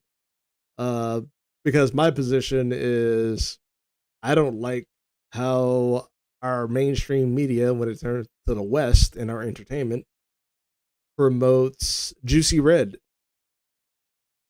And I can't even show Juicy Red because she does like she does a lot of sexually explicit content. She's a rapper, female rapper, and she does some very provocative content. Let's just leave it at that. Does some very provocative content. Wow, I type in her name, don't even get her. Either that or I'm typing her name wrong. That is weird. I do not get her. Oh well, she's not that popular to me anyway. You know, that's the little video. Everyone to consume as much problematic lolly as they want, while allowing them to still maintain that they're definitely not pro-sexualized lolly in any way whatsoever. Group 3 runs into similar issues for me, which is a bummer because it seemed that most of the truly good faith arguments that I had with people about this stuff were with people who landed in Group 3, which was interesting to me and very frustrating for them, because Group 3 were people that truly are not pro-sexualized lolly content, but thought that I was wrong to make a video about this, since Vosh had already said that he found some of the anime titles on his list to be too much. And I say this group was consistently frustrated with me because they did seem to be genuinely anti-sexualized lolly content, accepted that I didn't have bad intentions, but also fully accepted the words of their favorite streamer that, like, sure, he may have watched some of this stuff, but he didn't like it. And this obviously very quickly gets us into some really weird and uncomfortable territory, but this is where these criticisms are. Wait, that's group 3? Like the people that use Vosh as the voice of reason? Like, right, it's one of those, it's that institutional thing where it's like the leader Like no one should be watching this, right? But the institution, right, has the right to actually watch it, to say that these are the reasons why you shouldn't be watching it. And based on his analysis, you shouldn't be watching it, despite the fact that he literally watched it.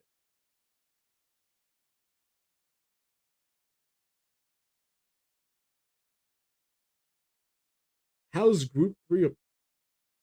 So then, if we're going to say group three is an issue, right? Then what you said at the very beginning of the video, where you said you can look at the anime list and come to your own conclusions. And when people come to their own conclusions, you lambaste them negatively and you treat them negatively because they didn't jump on your band, but they listened to Vosh. Oh, okay, wow. Oh my, ooh, okay, oh boy.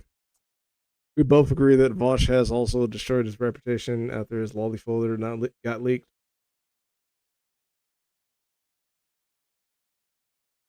Let me see. Social Blade. Let's look up his Social Blade real quick.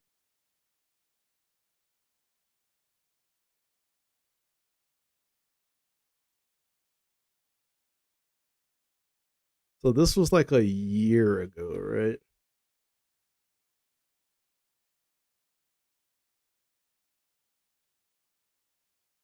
That's month.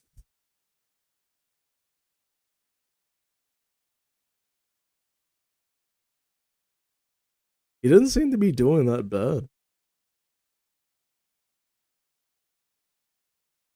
Can I actually drag it all the way back like a year ago?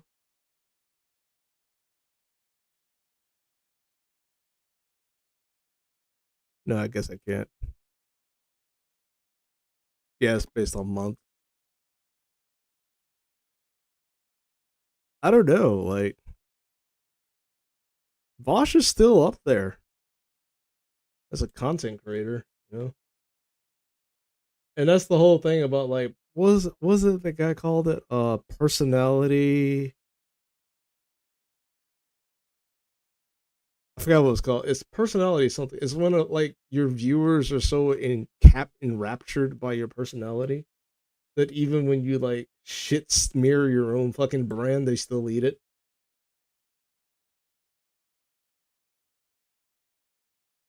He's still doing good.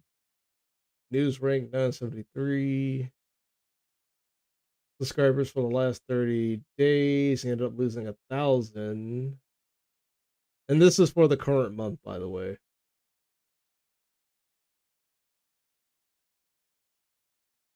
Total subscribers weekly. He lost that around February 11th of 2024. Something happened. He lost 10,000 around that time. What happened around February 11th?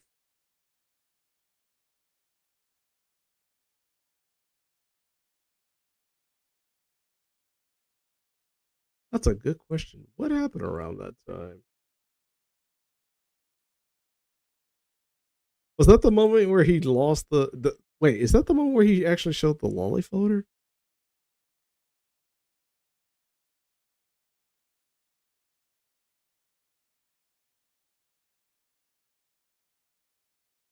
Four months ago.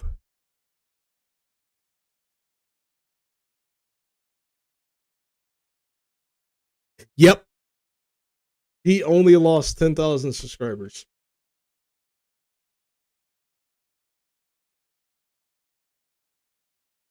Yeah, he only lost 10,000 people. Which says a lot about the other people that like stayed around. So there's that. Oh boy. Yeah. Yeah, yeah. It goes back to what that one person said. Like, it doesn't necessarily matter how much a person smears themselves. Like, Candace Owens, for a perfect example, right? She can come out and say she's pro slavery. She'll still be a million subscribers. Because there's going to be some people, right, that's going to take what she said and they're going to spread their propaganda to make it seem like she didn't say that. And then people are going to use those clips and those influencers as proof to show that she didn't say she was pro slavery. Because you have to keep in mind, like, how a person consumes information and how that information is actually displayed out there. Some people either A, they go directly to the source and make their assumptions based off the source. B, go to the people that clearly hate the person in question and use them as a source, which clearly shows their bias. Or C, go to the side that clearly loves that content creator, which also, again, shows their bias. So in order for you to actually get a real, true, unbiased opinion on a certain subject of a particular person, it's best to just watch it yourself and come to your own conclusion. You know what I mean? Suicide Squad has also embraced the power of anime. What about Suicide Squad? I know it kind of bombed, but like, what are they doing now? Not pro-sexualized Loli in any way whatsoever. Group 3 runs into similar issues for me, which is a bummer because it seemed that most of the truly good faith arguments that I had with people about this stuff, yeah, Group 3 doesn't really in Group 3, which was interesting to me and very frustrating for them, because Group 3 were people that truly are not pro-sexualized Loli content, but thought that I was wrong to make a video. Group 3 is the people that didn't jump on my bandwagon but support Vosh. That's what that is. That's literally what it is. About this, since Vosh had already said that he found some of the anime titles on his list to be too much. And I say this group was consistently frustrated with me because they did seem to be genuinely anti-sexualized Loli content, accepted that I didn't have bad intentions, but also fully accepted the words of their favorite streamer that, like, sure, he may have watched some of this stuff, but he didn't like it. And this obviously very quickly gets us into some really weird and uncomfortable territory, but this is where these criticisms are taking us, so let's just try to get through it. I wonder if that's why he never watches this stuff too. Which would imply why his positions are like all over the fucking place. As quickly as we can. I understand that, take my word for it, works for a lot of people. I truly get it, but it just doesn't work for me, especially in cases like this. Because to me, I'm using, let's call it the babysitter test. If I was trying to get a babysitter for my 2 kids, and I had 10 candidates, and only one of them had watched any amount of sexualized Loli content, it doesn't really matter to me if they say that they didn't like it. I mean, like, I guess that's good, but I'm just not going to run that risk because, like it or not, most normie parents like me would see that as a big red flag. Wait, what? So the person say they don't like it, you still consider it like a warning? Let me make sure I heard that right. It doesn't really matter to me if they say that they had watched any amount of sexualized Loli content. It doesn't really matter to me if they say that they didn't like it. I mean, like, I guess that's good, but I'm just not going to run that risk because, like it or not, most normie parents like me would see that as a big red flag. Okay, so his argument is any person who says that they didn't like it and they watched any amount of Loli content and their end conclusion is that they didn't like it, that's a big red flag. So then when a person, right, that you're trying to warn about Loli content being anime CP, right, sees an example of anime CP and they go, I don't like that. Wouldn't that be a person you want babysitting your children?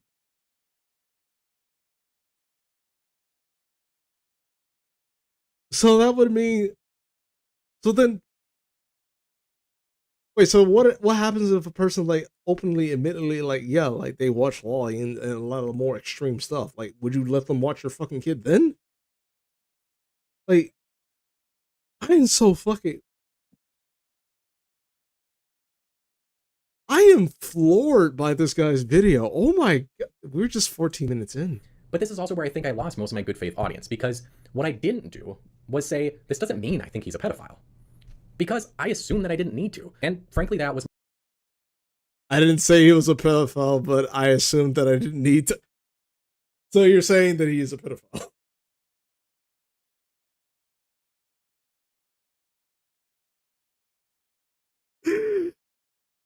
Oh my god. I hate it when people do this shit.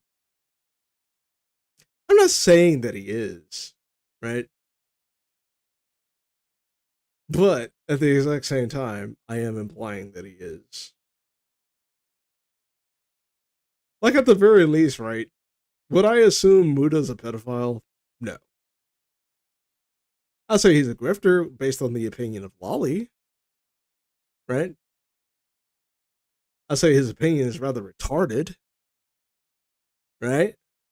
But I think that's fair. I'm not going to assume, like, Mudahar and fucking Afro Sinju and hell, I even say even Nuxtaku are not pedophiles. Like, they're not closeted pedophiles. At very best, they're hypocritical as fuck. Right? They're as hypocritical as a black guy saying I'm against fucking white supremacy. Meanwhile, they're teaming up with Richard Spencer. Right? That's the level of hypocrisy that they are. But I wouldn't call them a fucking pedophile. Unless I can actually prove that they're actually into railing in real life fucking children. Or if one of them says, like, hey, you know, I'm into Islam, I read the Quran, and I follow it to the utmost fucking degree, then I can definitively say that that person is into fucking children.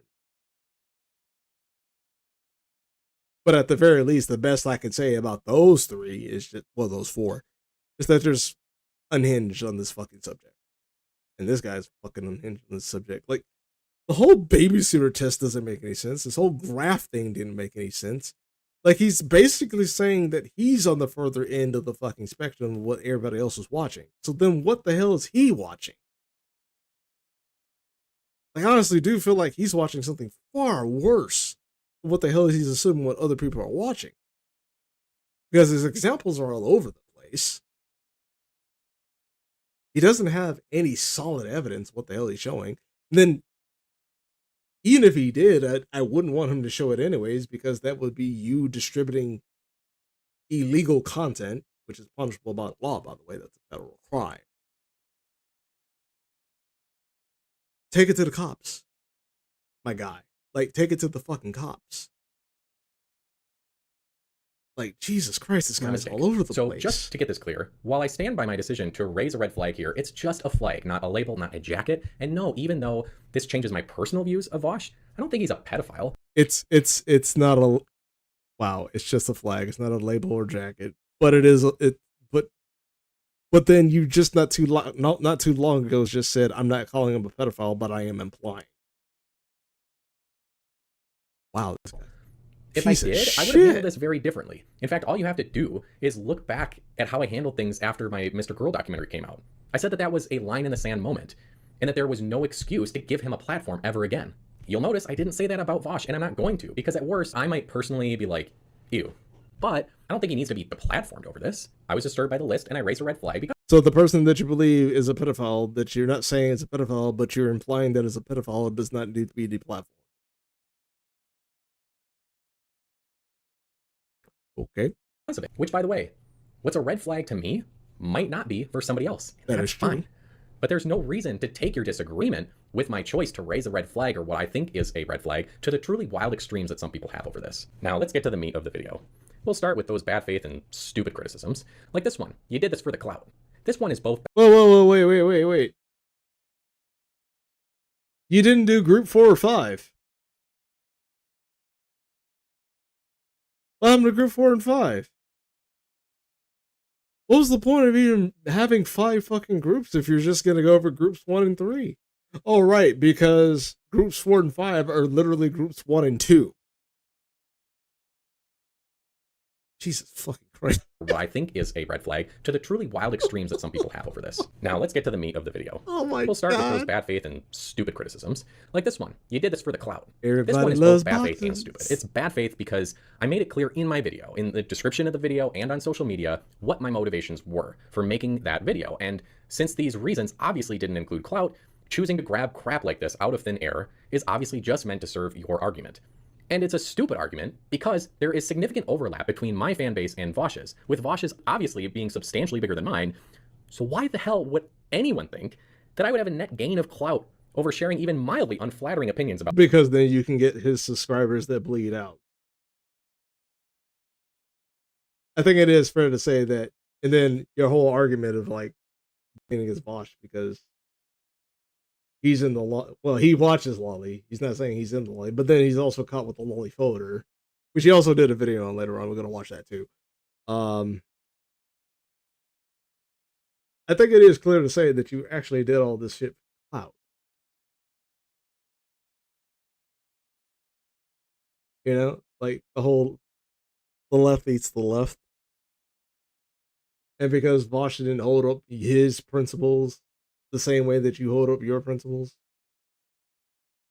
I mean, none of you guys have principles to begin with, but you saw this as a golden opportunity that you thought the video was going to either A, deplatform Vosh, or B, have him lose thousands, if not hundreds of thousands of subscribers, and you thought you was going to get that net gain because you exposed how evil of a creep he really is. About Vosh. That just wouldn't make any sense. In fact, I predicted that this video, or the last one, would upset a lot of my subscribers, and I invited them to unsubscribe if they felt so inclined. And just like I expected, I didn't gain any freaking clout from this. But that's fine, because some people are just not in it for those reasons.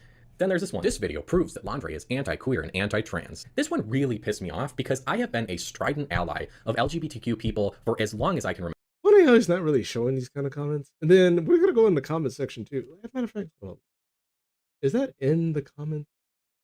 Those are my comments right there. Anything about LGBT? This is what I'm going to do real quick. I'm going to do a full scan down. Okay, we got that. Then we're going to do a control find LGBTQ. Got one hit. Where's that at?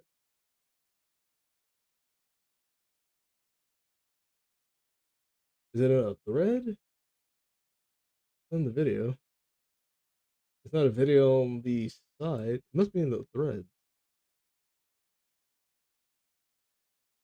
We got one hit out of 112 comments, but I don't see where it is. It's not highlighting it. Or is it something I said? Yeah, I'm the only one that said anything about LGBTQ. But my reason of bringing that up was, which means your anime CP label can essentially be applied to anything. However, the filter will clearly cater to LGBTQ representation, the bastardization of women, because you know the whole thing about representation. You know, people within that community have to see themselves, right? So then the question you have to ask yourself is which one's more important? Gay people, lesbians, bisexuals, trans, queers being able to see themselves in fictional characters. Keep in mind that you're talking about like children and shit, right? What did I say? Which one's worse? Like, yeah, the representation. I forgot where the hell my argument was going to go. Which one's more important, keeping the representation or getting rid of the representation because it violates the sexual nature or explicit nature of fictional characters? Because then the question you have to ask yourself is, if he's against the sexualization of any child, right? Especially like fictional characters, would he be against the sexualization of an LGBTQ fictional character?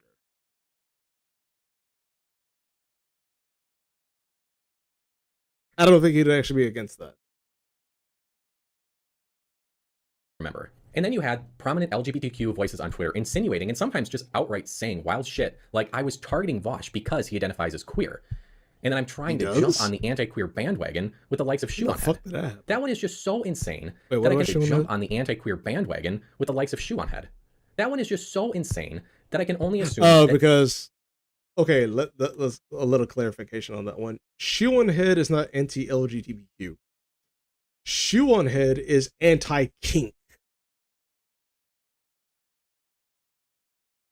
All right, there's two entirely different things. So now you're blending in like several, because the kink identifies with the LGBTQ. You assume that they are LGBTQ simply because they identify as LGBTQ. No, they're not LGBTQ. They're kink. They're degenerates. And there are people within the LGBTQ that do not want to be associated with hashtag kink. She's anti-kink. She's not anti-LGBTQ. She's all for people being lesbians, gays, bisexual, queer, trans, so long as they're not bringing harm to other individuals or violating their bodily consent or violating private property rights. She's perfectly fine with that. I'm perfectly fine with that. The people she's talking about are hashtag kink. The type of people, the type of person that's 50 years old in their age and they're tighty whities with no other clothes on, shaking their ass in front of fucking children. We're against that. Is that what you're for? You know, the person that you're so now I'm actually starting to believe like he's full of shit. Because I swear to God, he probably has, like, his wife is probably that same type of woman that takes her children to pride parades where the kink stuff is actually happening.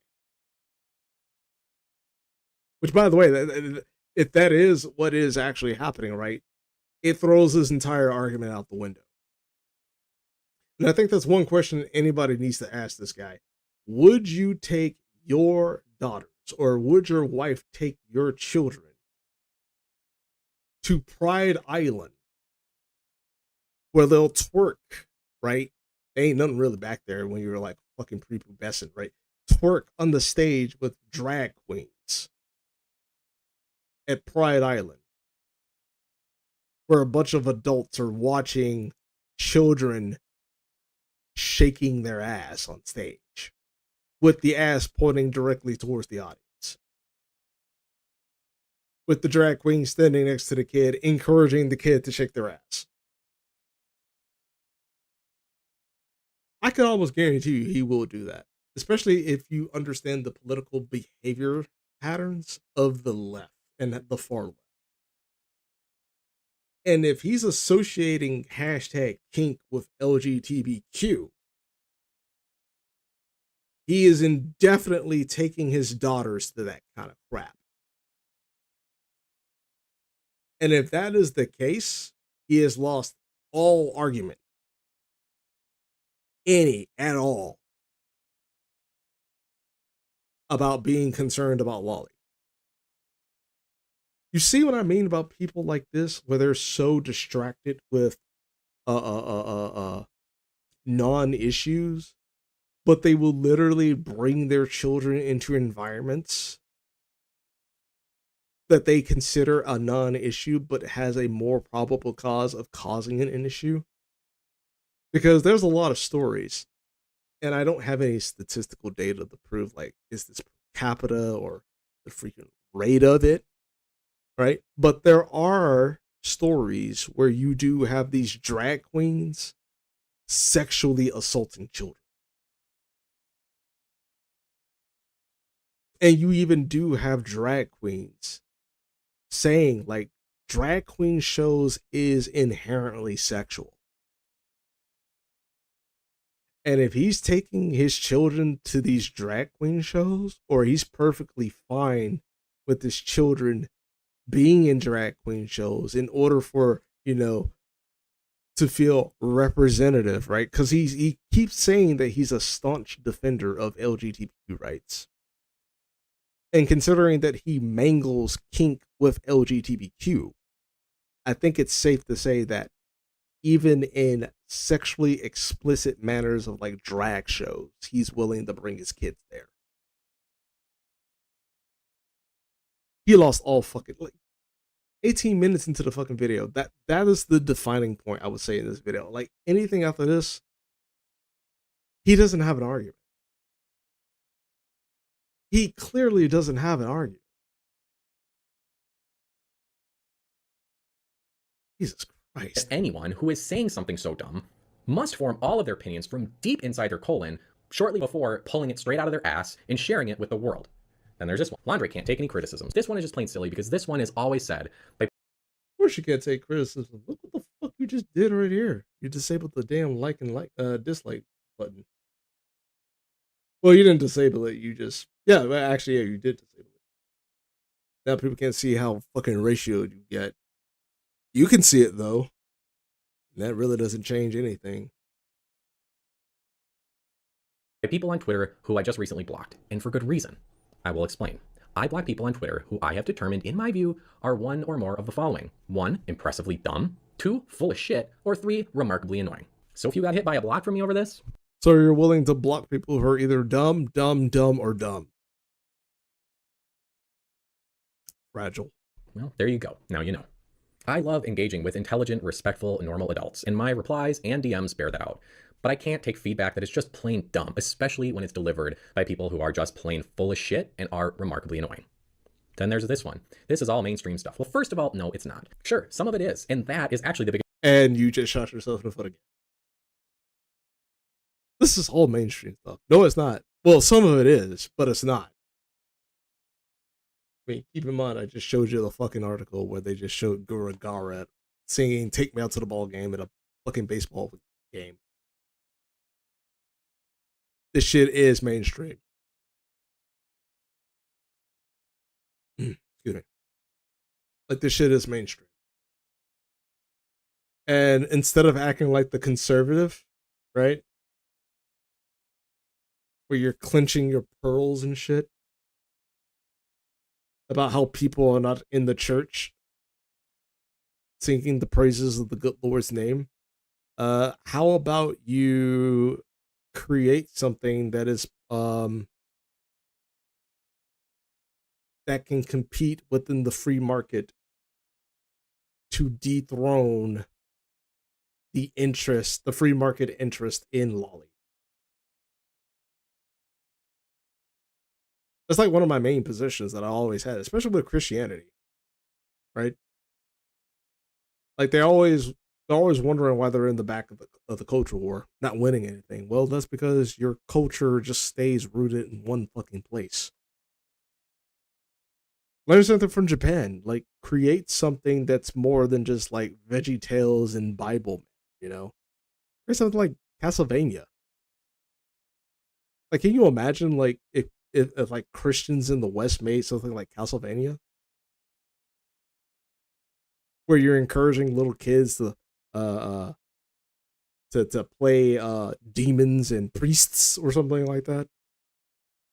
Where they pretend to go around with holy water exorcising demons and shit. Wouldn't that be nice? It would be nice. The problem is that most Christians don't make shit. And if they make shit, it's always about making sure that it stays within this confined space that they can monitor. But in actuality, it needs to be something more widespread. I'm even surprised that no Christian made anime the anime version of the birth the revival of Jesus. Like, there is an anime version of that, by the way. And it's really good. Would that be problematic too because it's simply anime and it's too brutal?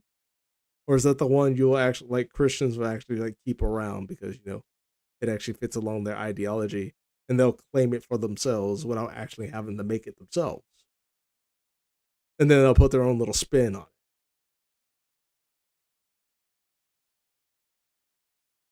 If you got a problem with it, instead of demanding for he hasn't really made that claim, but I'm pretty sure he would actually advocate that the federal government needs to step in. Create something that can outcompete anime. right? It may take some time. People like Eric July and Mugen Lord, they're coming out with their own comic books. Hell, Eric says it himself every time.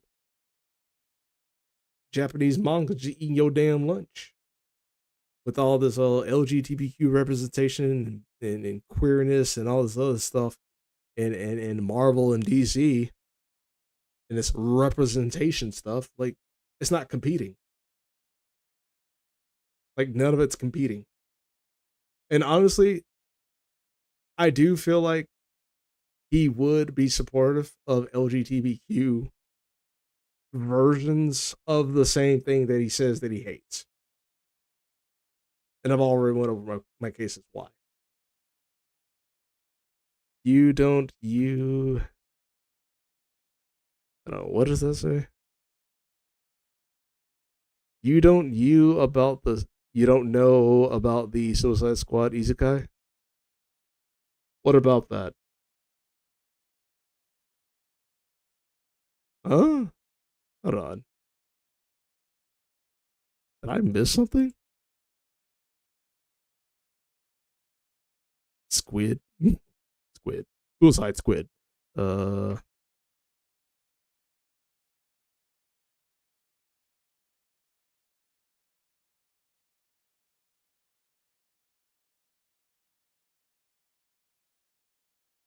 Suicide Squad Isekai is finally giving the franchise's deadliest assassin her due.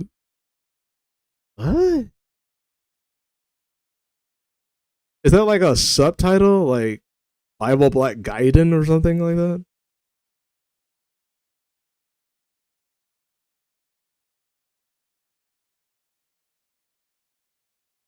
Oh, okay, yeah, it's the subtitle. So Suicide Squad Otherworld.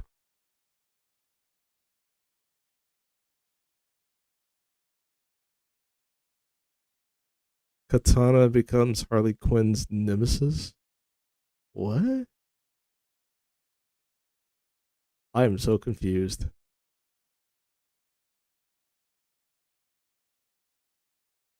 Is this Katana like Shredder's daughter, Katana?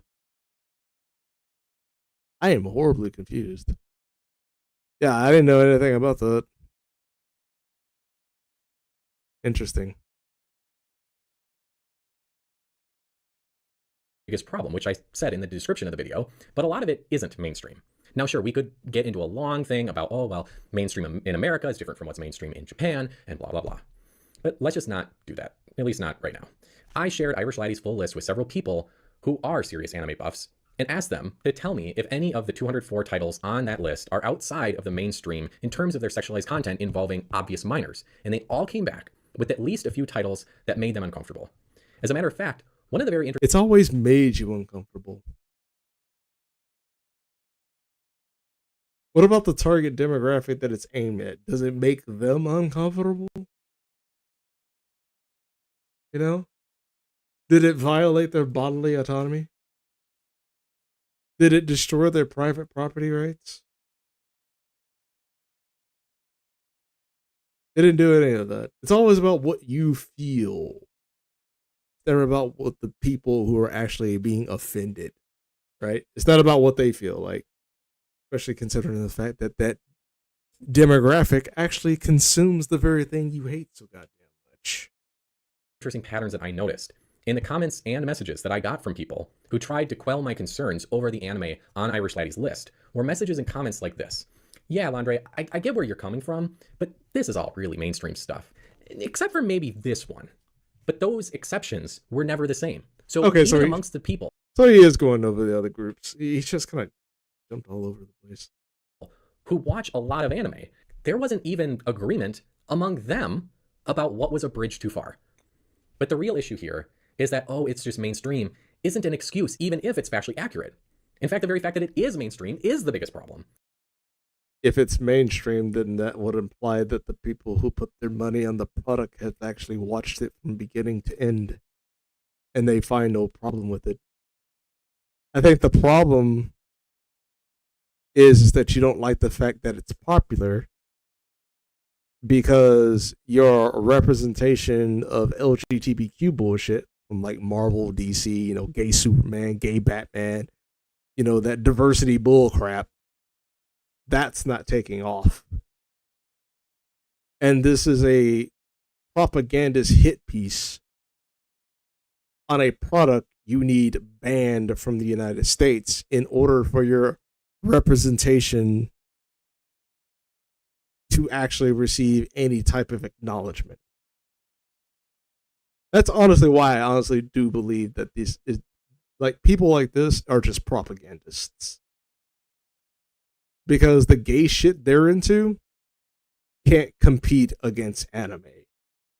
That's why they want it banned. So that's why there's more than likely a huge contradiction in his worldview where he's looking at anime and going, it's problematic because the characters are sexualized. Meanwhile, how much money do you want to bet that he has no problem taking his daughters to a drag show? How much money do you want to bet he has no problem taking his daughters to an LGBTQ pride parade where kink is actually involved? Where they're walking around in BDSM uniforms and dog collars and are completely nude, expressing their sexuality. That's perfectly fine. Right? But the anime that's problematic. That needs to go away. Go away. That's very problematic. Like that's sexualization of children. Not Pride Island where you have a 6-year-old twerking next to a fucking drag queen. That's not sexual, not at all. But